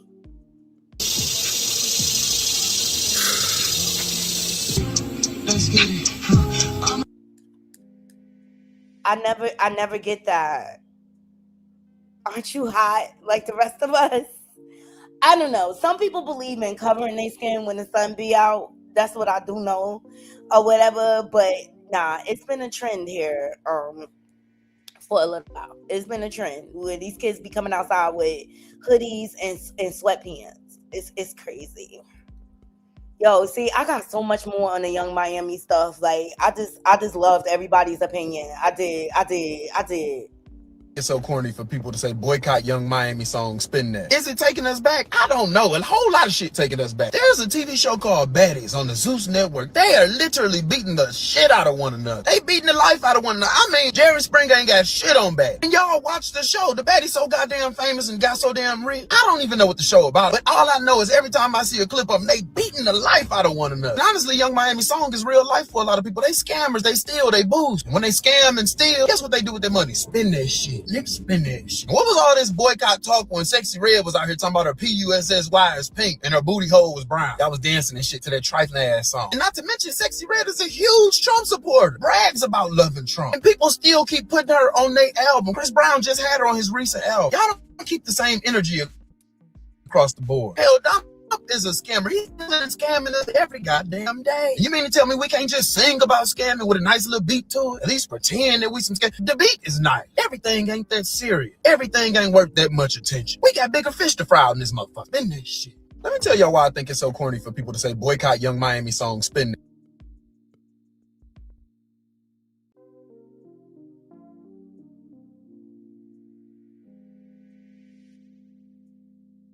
I was on mute.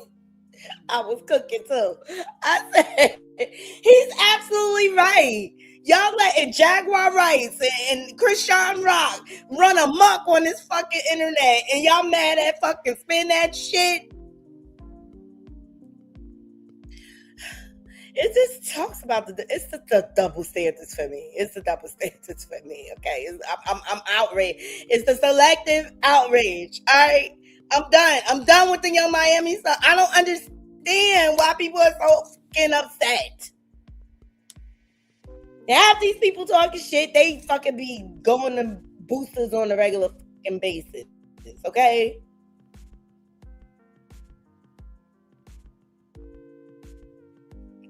Yeah, I like my old school music too. All right, child. Let's get into Pooh Sheisty because I'm done with AkbarV too. Her bum ass. Like, go get your life. Go get a fucking job and feed them damn kids. Raise them damn kids. Unfit. Worry about some goddamn Cardi B. She wasn't mad at your fucking failed attempt of a diss track. She didn't give a fuck. And that's what you mad about.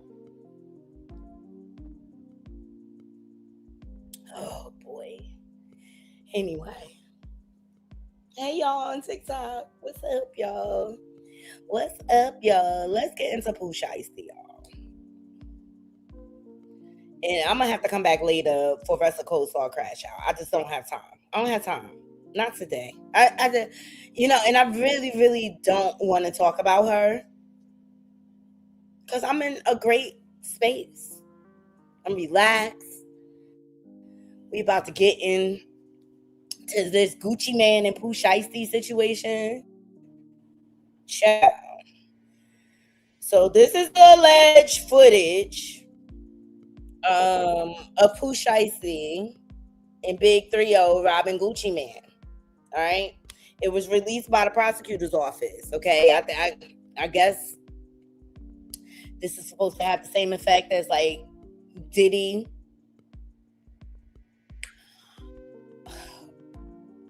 I don't know. Knocking Cassie between the washer and dryer. Let's get into it and let's make our assessments. I was actually having a conversation about this with my husband this morning, and he seems to feel like Pooh Sheisty is gonna get a lesser charge per se. It's not going to be serious like people think. But keep in mind, when Pooh Sheisty committed this crime, he was federal or state property. He was on an ankle monitor, right? So he's not supposed to even be around weapons per se, okay? There's conditions that he was released on, and he violated every last one of them. So let's get into it because people were out here trying to say Gucci Man was a snitch or whatever for saying something. And the other side of the conversation is like, he doesn't live that life anymore. He has a family and things like that. He's a businessman. And there's a way that Pooh Sheisty could have handled it. He could have went to, the law, or maybe not the law, but the court, in the words of Rest of Coleslaw Crash Out. He could have went through the courts, you know what I mean, to handle this situation, and he chose otherwise. So let's get into the footage. Shout out to the Buzz Media, okay, for this clip. And let me know what y'all think, Naughty Crew. Let me know what y'all think. Here we go. You dropped this done. Bro, let them know it's a done deal. That's a done deal. Let them know you dropped it. I dropped it. No, say it. Pooh Sheisty dropped from 1017. Shout out to real nigga. Ain't never did no police or none of that, bro. Tell them what's going on. Bro, we just did that. That's done. What you do? You dropped. You said you want to be dropped. You dropped. Signed the paper. It's done. This shit, what shit. You dropped this done deal. Bro, let them know it's a done deal. That's a done deal. Let them know you dropped it. I dropped you. No, say it. Pooh Sheisty dropped from 1017. Shout out to real nigga. Ain't never did no police or none of that, bro. Tell them what's going on. Bro, we just did that. That's done. What you do? You dropped. You said you want to be dropped. You dropped. Signed the paper. It's done. This shit, what shit. You dropped this done deal. Bro, let them know it's a done deal. That's a done deal. Let them know you dropped it. I dropped you. No, say it. Pooh Sheisty dropped from 1017. Shout out to Real nigga ain't never did no police or none of that, bro. Tell them what's going on. But we just did it. It's done. What you do? You drop. You said you want to be dropped. You drop. Scrub in. Paper It's done. This shit, oh, shit. You drop. Okay, so breaking. Prosecutors say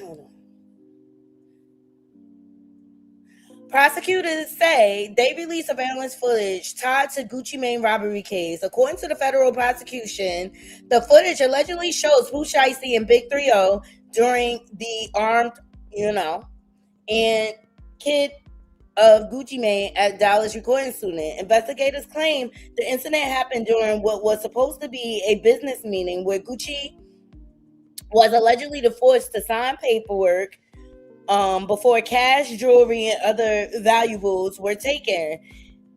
The newly released footage is expected to play a major role in the upcoming federal trial as prosecutors continue building their case against the defendants and have pleaded not guilty to the charges. So do you think this footage will change the outcome of this case? Let me see what y'all saying.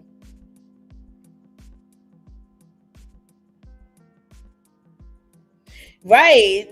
You are absolutely right, New Nation. It's not good to get into these deals. But I'll take it one step further. Stop signing paperwork you don't understand. Make sure you have a hired attorney that is in your favor, looking out for your best interest, to review the documents before you sign over your life. Because this could have been prevented if he had a lawyer.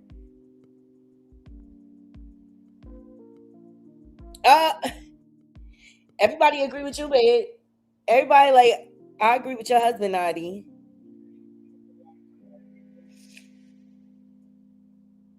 Okay, Cece said that footage is damaging in her opinion.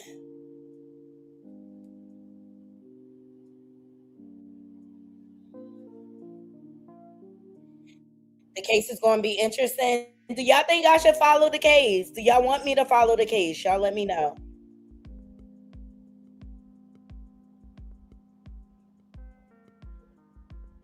Okay. All right, babe. You won on this one, on this debate. I don't know.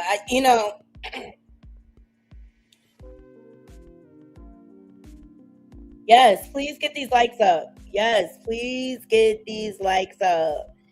All right. I just wanted to go over the footage to see what everybody thought process is. It has to be more, right? Because they're saying that. How do we know Pooh Sheisty really stole all that stuff from Gucci Mane? Did they say anything about that?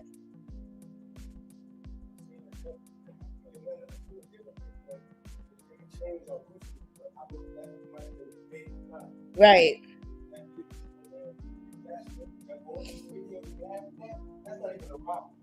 Right.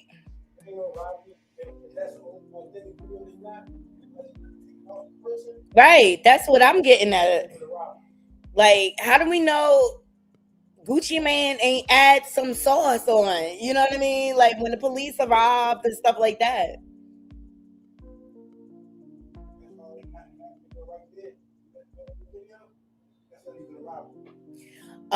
Babe, they said they want to hear your thoughts when the case starts.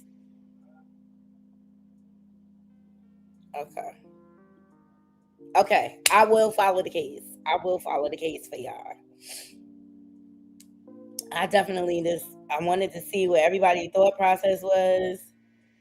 Gucci Mane has always been crooked to me, but Pooh Sheisty just got himself in a world of trouble. Absolutely. Like the fact that he was on an ankle monitor.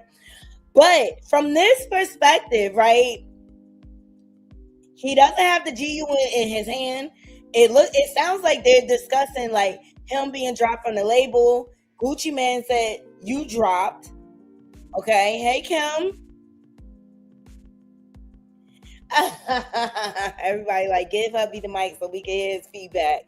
He will, when we start the case, I'll let him come on and give his perspectives. They were posting pictures of change. Let me just look it up.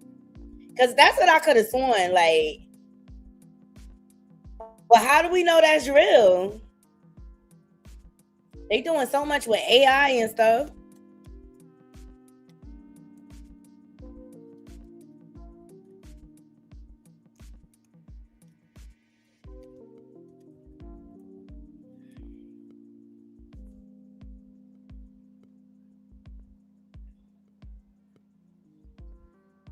But it's crazy because cameras are everywhere.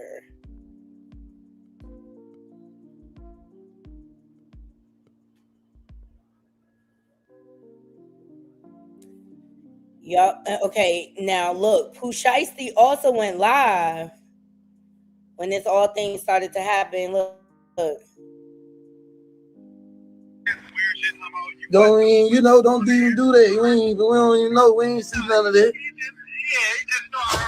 Yeah, most definitely. Nah. What? Come on, man. Hey, the way he tried to pop it, I thought he did some time or something. Like he been through that motherfucker.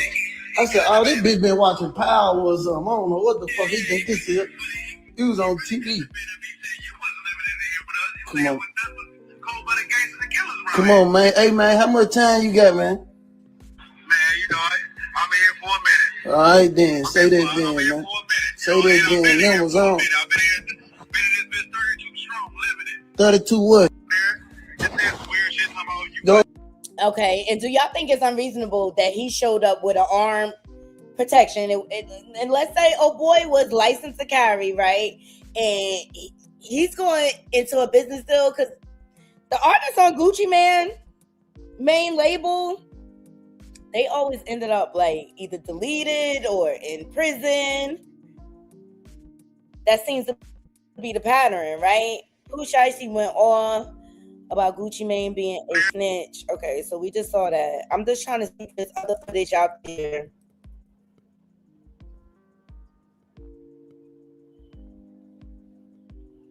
Shit. You dropped this done. Bro, let them know it's a done deal. Why is it done deal? Let them know you dropping me. I drop you. No, say it. Pooh Sheisty dropping 10-17. Shout out to real nigga ain't never did no police shit or none of that, bro. Tell them what's going on. Bro, we just did that. That's done. What you do? You drop. You said you want to be dropped, you drop. Now we all know it ain't as simple as that. Because usually when it comes to them 360 contracts, they usually want you to pay your way out of it. Let me see, what's this? This shit over, shit. You dropping this done deal. Bro, let them know it's a done deal. Why is it done deal? Let them know you dropping me, bro. Okay, hold on. Let's see. What's this?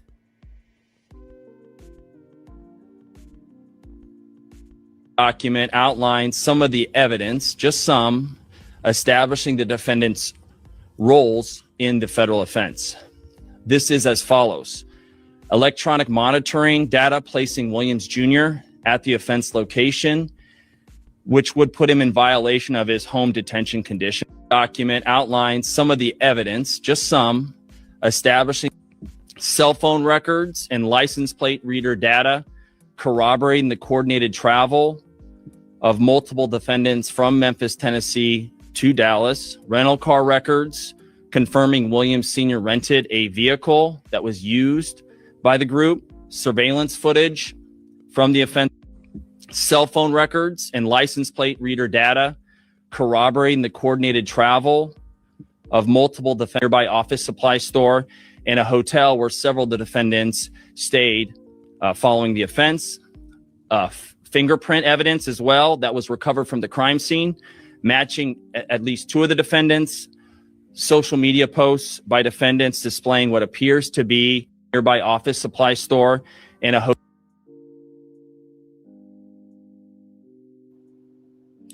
Here's the post, okay? The heart hurt, boy. Don't make these niggas happy. These niggas ain't happy on home. Step to me, fuck niggas. I would love to, nigga. I don't care. You see me, my wife, you can step to me. I'ma smoke you.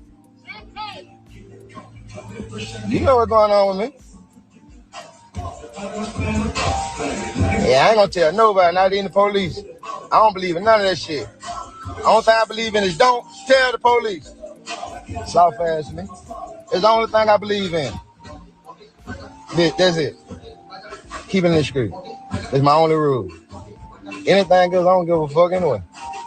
Up in that shit like Ciao.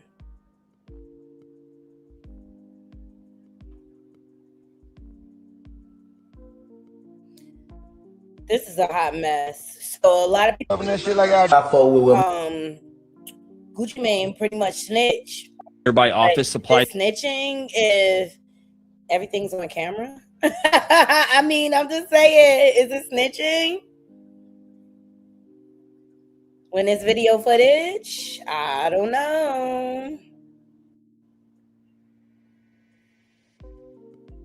Let me see what you're saying. And then Glorilla just come out with a song with Pooh, Sheisty.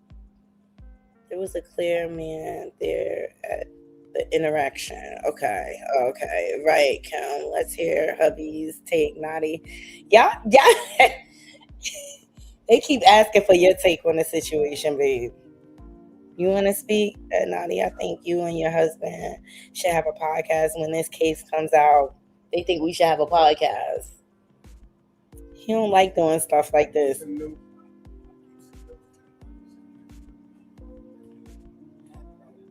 I'm gonna get some type of commentary from when it comes to this case, because he be like, babe, you gotta talk about this or whatever. So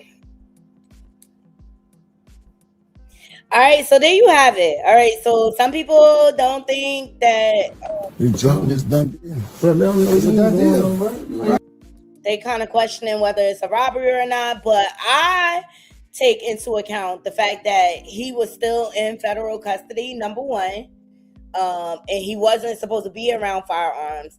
But the fact that he didn't actually have the firearm, I think that's going to count. That's a done deal. Let them know you dropping me. I drop you. No, say it. Who should actually drop from 1017? Shout out to real nigga. Ain't never did no police shit or none of that, bro. Tell them what's going on. Bro, we just did that. That's done. What you do? You drop. You said you want to be dropped. You drop. Sign the paper and it's done. You drop this done. Bro, let them know it's a done deal, bro. That's a done deal. Let them know you dropping me. I drop you. No, say it. Who should actually drop from 1017? Shout out to He dropped him, baby. He dropped him. I don't think I have any of his music. What's this? Bringing in the rapper Pooh, Sheisty has posted a shocking video online, allegedly claiming he kidnapped and robbed Gucci Mane. And see, this is what the blood clot get people in trouble, because they love to brag online about their crimes. Go ahead, just do the work for the police. Like, some dumb shit. And that, I mean, we seen that with the Julio case. They started posting online, bragging about it and making music about it. They said you don't have to show your face. They just want to hear your point of view. Okay, guys, I'm gonna make it happen. Of this case, they want me to cover the case when it comes out.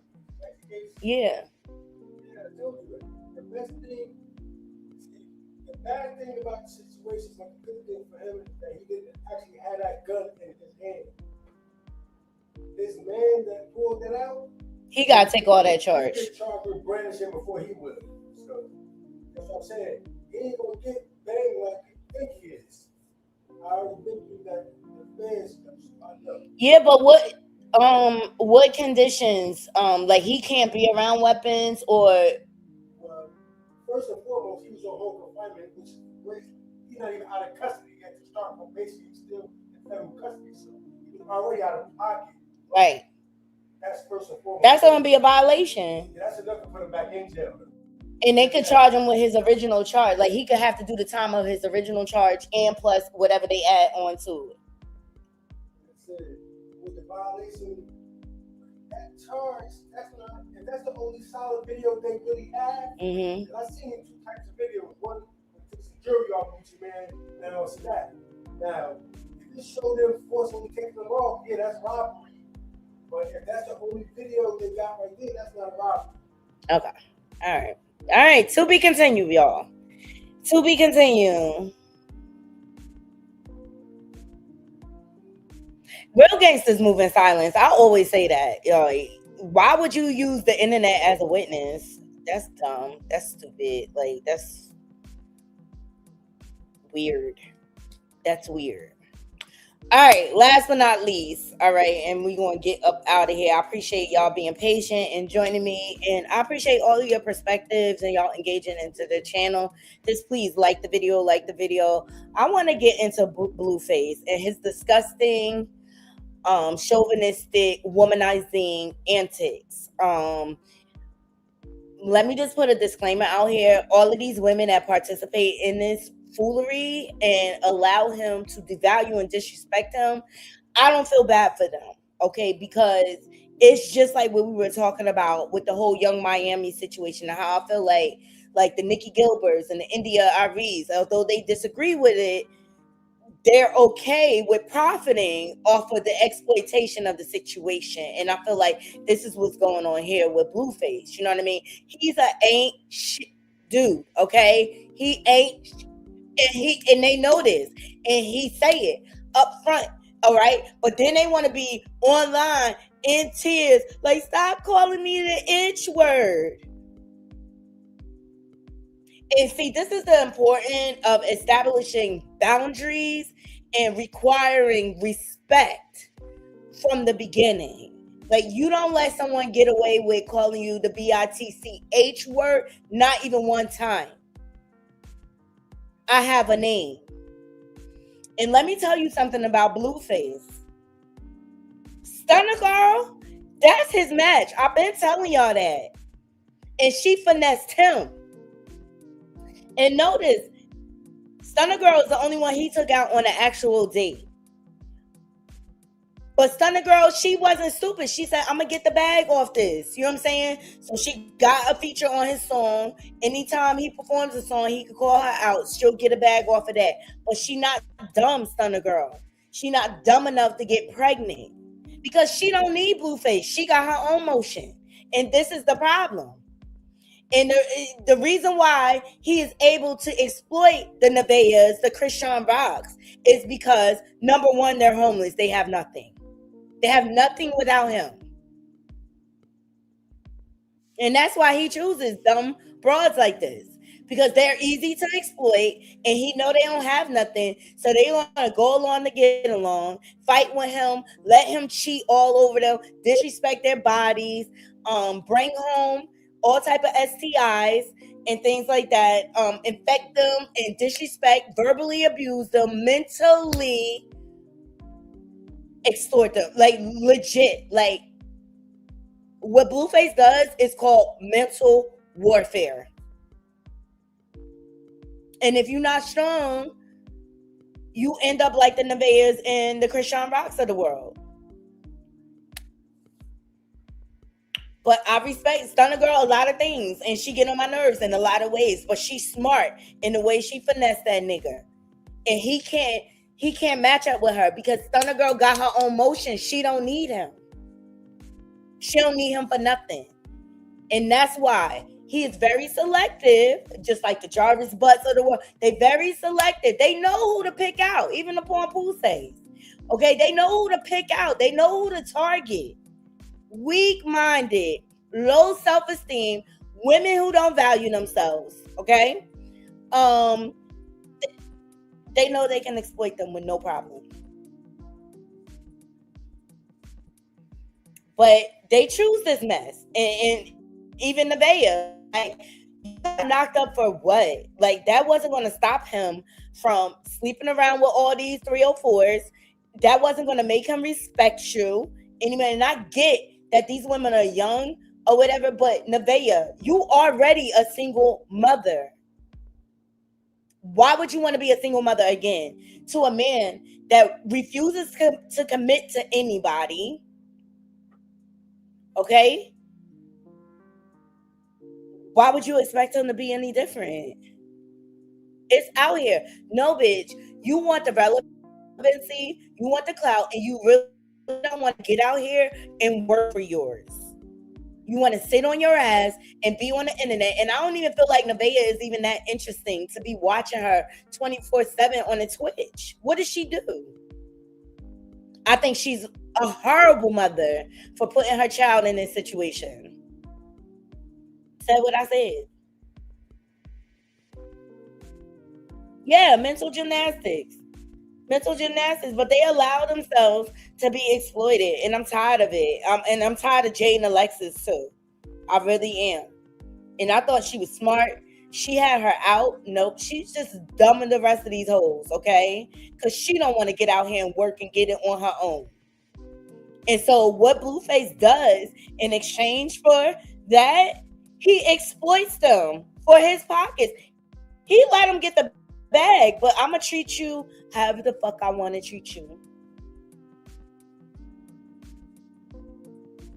And just deal with it. So now, not only is he out here disrespecting Nevaeh, his soon-to-be baby mother, and it is alleged, according to Rock Chart, he got 3 girls pregnant at once. Y'all making all these fucking broken homes. And he's getting sued out the ass from everywhere. Like, I was watching the other day, Blueface is going around looking for a bigger house so that he could fit all these kids in. And he don't got the time to be around all these, to raise all these kids hands on. You know what I'm saying? And I'm like, aren't you getting sued? How are you able to buy a house? Child, let's get into it. Like, I'm just over all of these dumb broads, like, acting like they're gonna be treated any different from any other hoes. And that's why I say Stunner Girl, she a lot of things, but she fucking smart or whatever, because she ain't get up in there and thinking that she could change who he is, or her giving him that snatch was gonna make him monogamous or whatever. She was realistic about the situation. She got her bag off of it, and she kept it fucking moving. But let me tell you something. Blueface respect and honor her. Because when he ran into her after she left, he was all over her. And she's like, and I believe Stunner Girl used condoms. Because to this day, she don't have no kids. So I believe she practices safe sex. She has respect for her body. Like, yeah, we can have fun and everything, but I'm not trying to walk away with you, like, knocking me up. Like, Nevaeh, what you thought getting pregnant was going to make you special? You see how he treats his baby mother, right?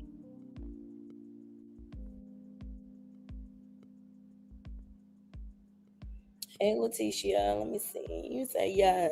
They play with women who allow them, exactly. Keyword, they allow it. They allow it. What you thought? He was going to be bringing you roses? Oh, after he treats you bad, Nevaeh, oh, he take you to go buy some jewelry. Big whoa. He still don't fucking respect your ass. He never will, because you never required it. So let's get into first how he be talking to Nevaeh and calling her out her name constantly. Well, Blueface is only one person on Remy Ma's internet, which was Shannon Sharp. When he was on his show, he was like, I'm not going to allow you to address or call women itches. He's disgusting. And he's a direct result of the unfit of Carlissa. Here we go. Trigger warning. Me a bitch. Shut the fuck up. I always call you a bitch. Why do you care so much? You have no reason to call me. See that? I always call you a bitch. And that's the importance of checking them up. First of all, if you address me that way one time, we have nothing else to talk about. Period. Like, my name is Nicole, Nikki, Naughty, everything but bitch, okay? No, shut the fuck up talking to me. You have no reason to be calling me a bitch. Shut the fuck up. I always call you a bitch. Why do you care so much? You have no reason to be calling me one. No, shut the fuck up talking to me. You have no reason to be calling me a bitch. He addresses women that way on a regular basis, Nevaeh, and you know this, thirst bucket. You know this. And now it's hurting your feelings because you pregnant, because you thought he was going to treat you better because you pregnant, girl. Bye. Shout out to Live Bites for these clips. Just a little baby mama drama. What the He loved this song. And he doing all of this for a skit. a click and a view. He don't care who he exploit. We all know Blueface is cutthroat. He'll exploit his own children. Look how he exploiting Pinkface and her bad behaviors all over the internet. You think? Look at how he treating his own daughter. You think he want to treat you better, ho? Fuck is you crying for? Why the fuck do you keep talking to me? Shut Because what the fuck is you crying for, Because nigga? you have no reason to be calling me a bitch. Shut the fuck up. I always call you a bitch. Why do you care so much? You have no reason to be calling me one, though. Shut the fuck up talking to me. The fuck is wrong with you? Shut the fuck up talking to me. So you gonna cry like a bitch, but you don't want me to call you a bitch. Let me have my moment. Shut the fuck up talking to me. Keep talking like a You dumb bitch. What the fuck are you? And you literally be on go live going to fucking food places that people know where you're at. That's in the moment, you dumb bitch. That's not planning, bitch. So a motherfucker can plan, bitch. Are you stupid, bitch? We're definitely not, bitch. You just fucked up the whole shit, bitch, because you a dumb bitch. He's doing all of this because he is mad that Nevaeh leaked the time and information about them going to take this dumbass lie detector test. Why these bitches fucking keep letting him exploit them, and it's ridiculous. It's ridiculous. Bitch, what the fuck? God. And this is the same situation like on Pooh's. And because she doesn't have her own, because she doesn't make her own, because she don't have her own place, she is stuck relying on this MFer to take care of her through her pregnancy. He don't give a F about her. God damn.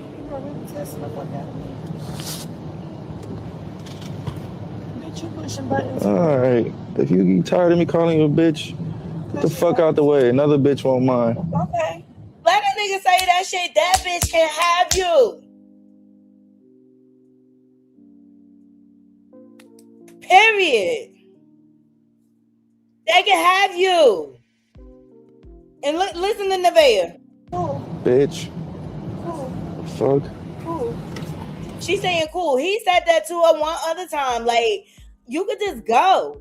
Because the next bitch will be over here. And that bitch was like, no. I said, girl, if you don't go find your dignity and your respect, where is your mother? Where's your grandmother? Where is your people, girl? But at the end of the day, she grown. She ain't gonna listen. You dumb bitch. What the fuck are you? Yeah. This piece of shit. Like,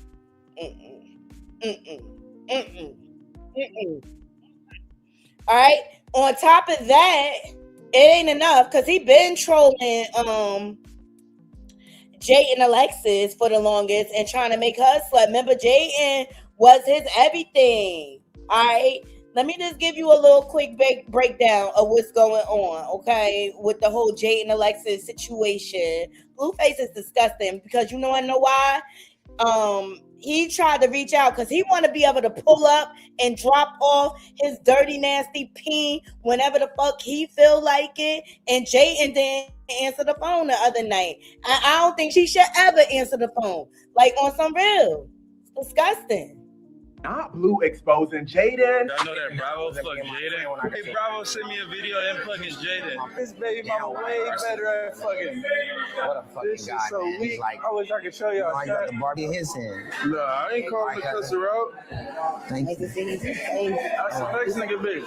He recently dropped her S-tape with his former manager, Bravo, after finding out that Bravo was clapping Jayden's cheeks while he was in prison. The video, Jayden was giving Bravo gawk until he hit her with his secret sauce at the end. We all know Blueface previously turned himself into jail back in January of 2024, was released around November of 2025. Looking like during that time, Jayden got it popping with his former manager. I don't know if this is Bravo trying to get his get back because there was rumors on the street that Blueface has Bravo's exes, which he seemingly confirmed in the video where that Bravo's ex actually was better in bed than Jayden. Blueface was acting unbothered in this clip, but you could definitely tell he was about to go in the car and cry. Finding this out, Blueface took to his ex saying how Jayden wasn't his B anymore, and I'm personally confused on when she was following him getting out of prison because for the life of me, I could have sworn he had a whole nother girl pregnant right now. I literally feel like this crushed Blueface's ego. You could tell he was laughing to keep from crying during that live stream. To be honest, I'm not even mad at Jaden. Blueface has put her through a lot. I wouldn't be surprised if we saw Blueface hold a grudge toward Jaden for the next few years. Want us to connect this to a bigger trend. Everybody is smashing everybody in these entertainment streets. I need for these people to make sure they are wrapping it up. Curious to know how y'all feel about Blueface dropping this take of Jaden giving gark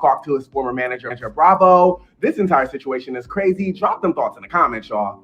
Peace. And mind you, Blueface was sleeping with Bravo's girlfriend, Jaden Alexis' friend, Sadie, and smiling all up in Jaden Alexis and Bravo face. And you mad because she got her lick back? And it's the double standard for me. You could do whatever you want. You could disrespect me, and then when I get my lick back, you want to expose it to the world and try to slut shame me. And you the biggest slut. Like, I ain't mad at Jaden for finally getting her lick back. Like, at the end of the day, this man been doing her dirty for years. But Jaden Alexis, I'm gonna need you to stop entertaining him. I'm gonna need you to close your legs to this dirty dick nigga before you end up with something you can't get rid of. So Blueface shares a post of Jaden Alexis allegedly gobbling up his friend Bravo. So he posted it. He said, that's not my B anymore. He's disgusting. He don't have no regard for the fact that his son and his daughter can see this. He don't care. There is no boundaries. There is no boundaries with Blueface on his here internet. And I wouldn't even let him in my space because you don't know when he is trying to like create a moment so that he could go viral. But at whose expense? Like, he has no effing boundaries. And it's the women's fault. They don't require him to respect them. So he feels like he could do what he wants.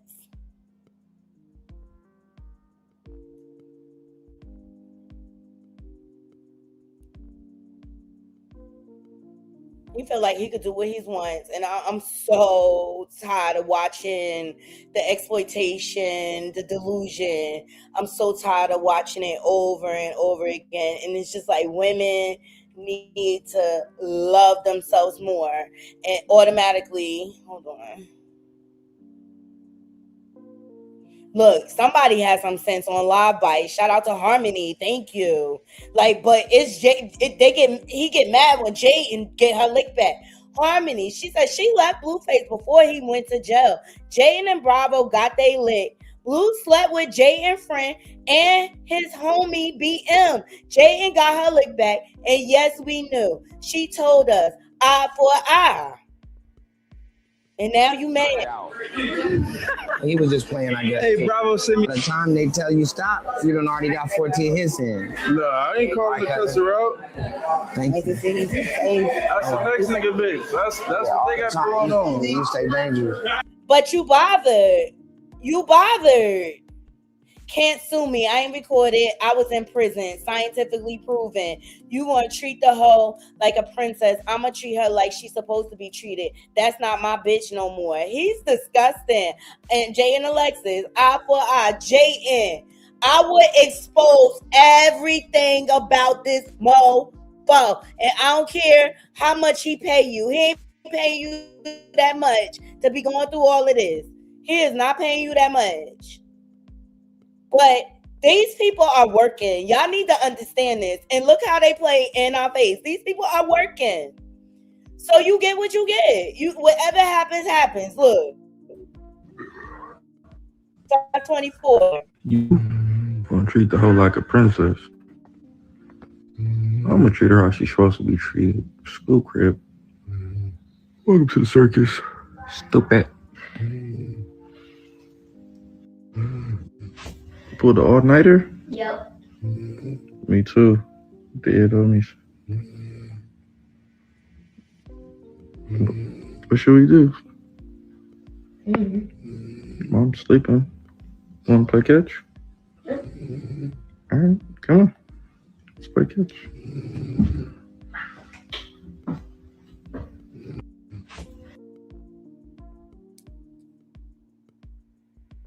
So it's like, make up your mind. And Jaden down with the mess too. I don't feel bad for her. Jaden down until these women start standing in their work, and require him to respect. He's going to continue to walk all over these women. It's disgusting. Trust me. I believe it's disgusting. But what can we really do about it? They allow it, okay? And let me tell you something. I believe there's cases brewing on Blueface.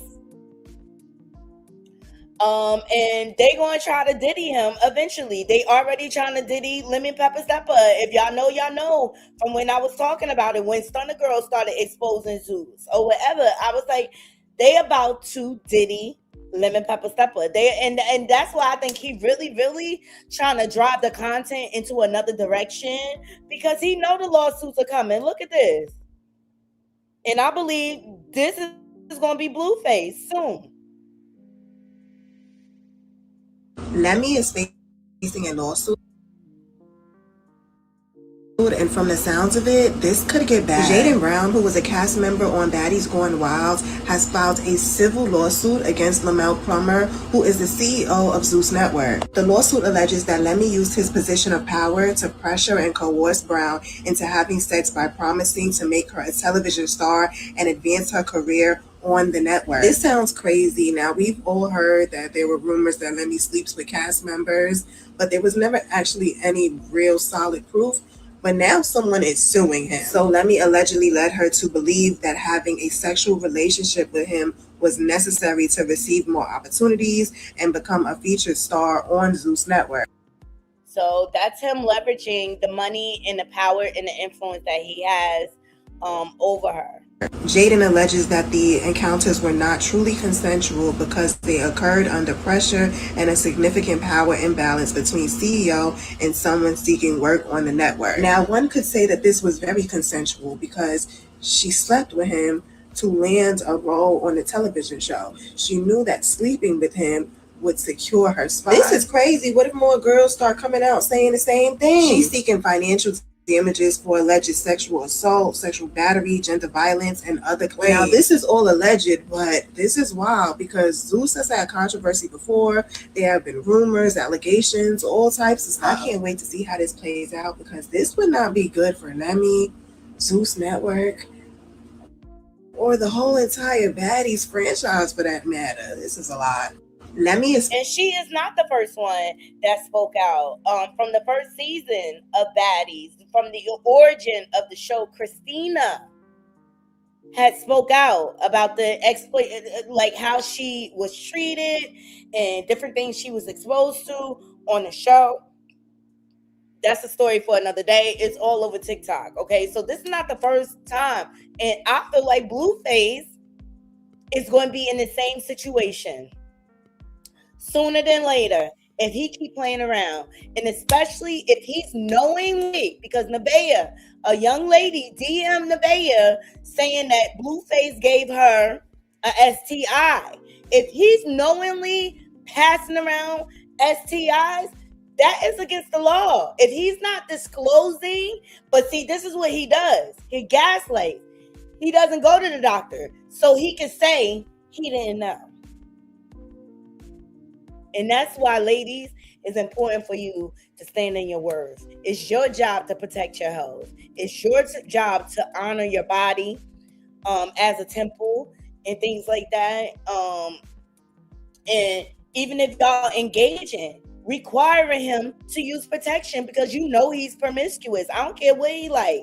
If you can't prove that you negative and clean on everything, no glove, no love, brother. And that's just as simple as standing on business.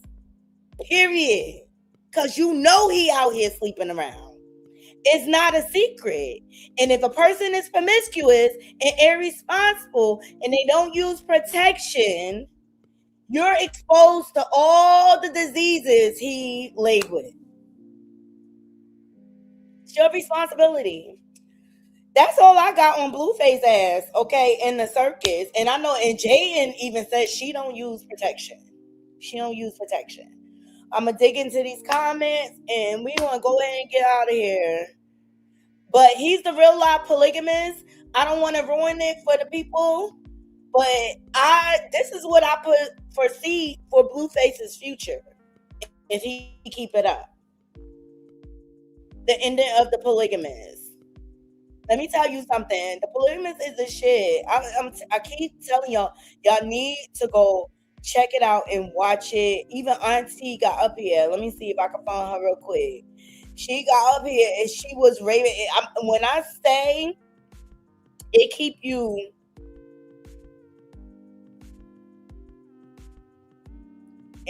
intrigued, honey. It keep you intrigued the whole way through. Auntie Bob was not playing when she was talking about it.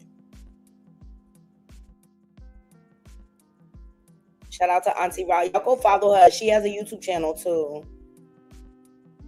It's taking forever to come up.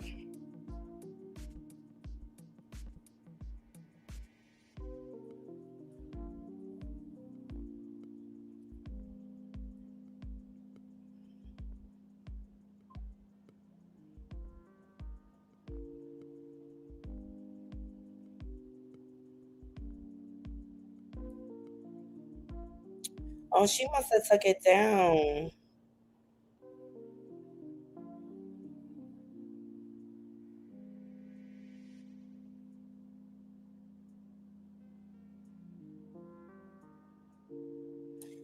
Yeah, she must have took it down.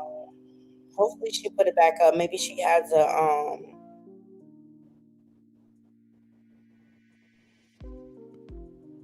fix something on it. Yeah, but she spoke on it. It was dope or whatever. So it's good. If you could check it out. If you have Netflix, check out The Polygamist. The ending is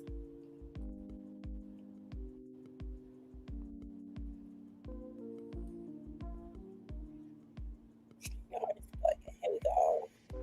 I see. That's how they work in that position. You know, and the whole big thing is these people, they just like the whole circus with Blueface, they just don't want to get regular 9-to-5 jobs and have to earn their keep. They just want to earn their money the lazy, easy way, okay? Like, that's what's going on here. And yet, they keep going on his network. Right, exactly. People still flock to the Zeus network. Thank you so much for the donation, Letitia. Can't stand him or his mom. Me either. You talk about Blueface and Carlos, the child. I already know. Everyone passing disease.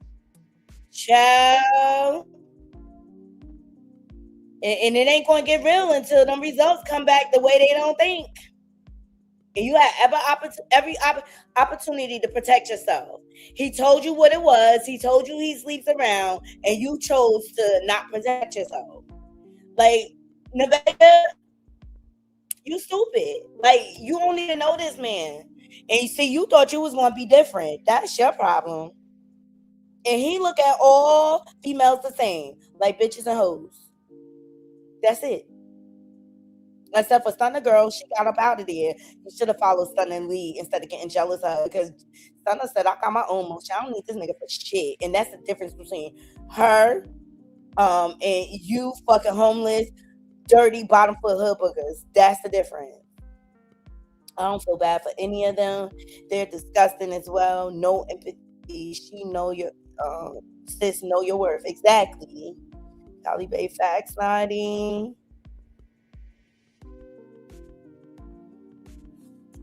Child. He's like, please. I cannot with Blueface and all of these groupies. And that's all they are. Nah, you can't tell my daughters that word and get away with it. Child. Leticia, thank you so much for the donation. And no respect for themselves and the kids have to suffer behind this mess. They slow. They absolutely slow. All right, Naughty Preaching dropped the card fast. Leticia, thank you for being a member, girl. Yes. They play with women who allow him to do this. Absolutely.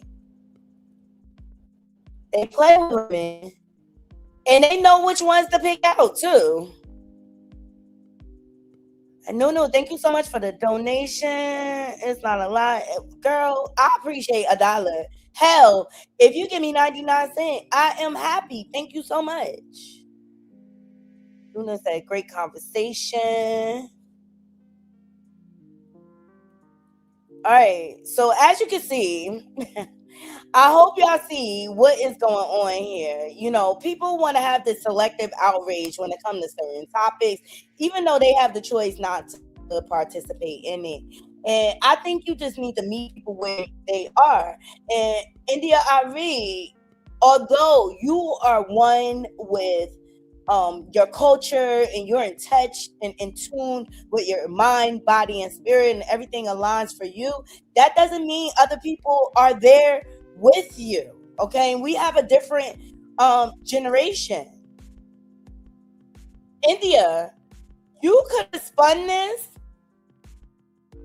and made a positive version to Young Miami song without throwing shade and hate. I'm just saying. But if you ask me, they all clout chasing to be relevant because they have, with the common theme I see, they're trying to promote and drive traffic to their podcasts and their different projects. So I say it's a double standard. I feel that in my heart of heart. It's a double standard because although you're saying you don't like the influence the music is having on our culture, and this is a real eye-raising moment as to say this is where our culture is at. You have no problem attaching your products to the situation. That being said, I appreciate every last one of you joining me. I hope I made some good points to y'all, Naughty Crew. I'll keep my eye out on the Pooh Sheisty case. I'm gonna figure out how I'm gonna cover that or whatever. I'm interested to see what the outcome is gonna be. I'm 48, girl, and you know what? I always say my little cousins keep me young. My daughters, they keep me young. And although I may not like the meaning behind the music, I get how these kids want to pop that thing in the club. They want something they can pop it to in the club. They don't want no old Negro spirituals. That's where the young people at. They want to be able to twerk to it. They want to be able to make a TikTok to it. That's where they at. Just like Lisa Ray made a TikTok. But where's everybody's sense of humor? Why can't it just be fun? Why we gotta just make it like, because it's been so many things through the years, and I have never seen this much outrage. I know social media makes things different, but yes, help me get to 5K subs, y'all. I love y'all with Dance to the Girl. Let me see. Hopefully, I got some new subbies. My internet is so low. My voice is starting to go hoarse. I'm about to get up out here. All right, we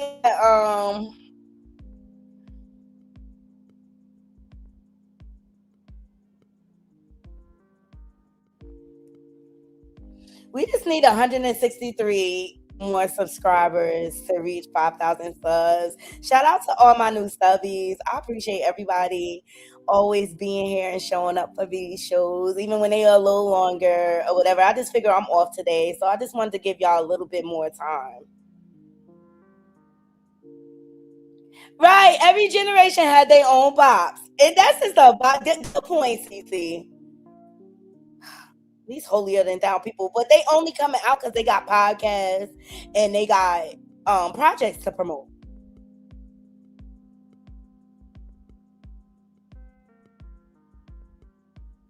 Oh, Callie Bay, it's all good. Thank you so much. I appreciate the replay. Look, on the replay, at least you can fast forward. You know what I mean? Like, past the parts you don't want to get into.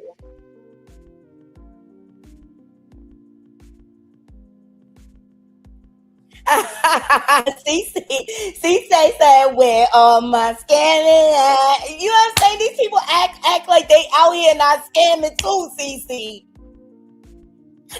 CC said, use some other email accounts and sub to the channel, y'all. I'm sorry. Okay, everybody got a little scam in them. I'm sorry. That's what I came out here like. I respect the boosters in the hood. Boosters can get it. All right, y'all. Maybe I'm gonna do Ressa Coates. I need a little break from her. I do. But she did another interview.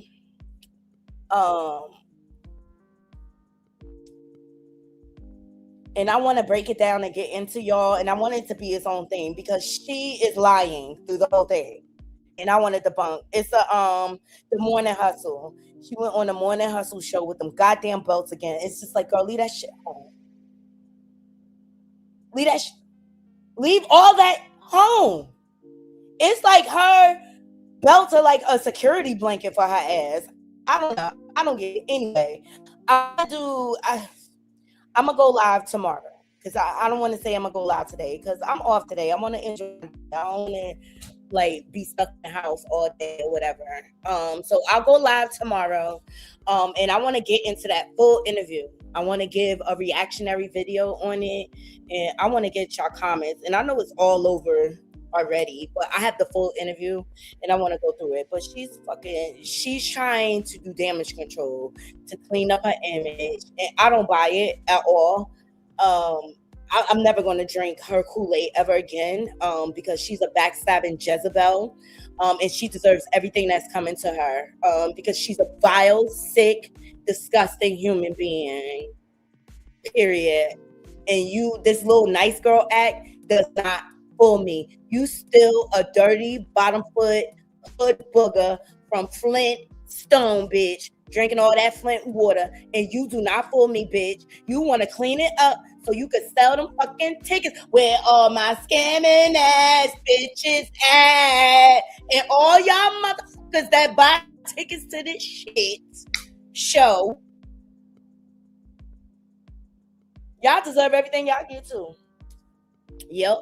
And on that note, I'm getting the blood clot. I'm getting out of here, okay? Y'all stay cool. Y'all stay hydrated. I love y'all down to the ground. Shout out to the replay game. Make sure y'all are liking the video. Hype the video up. Until next time, Naughty Crew, I'm out. 1.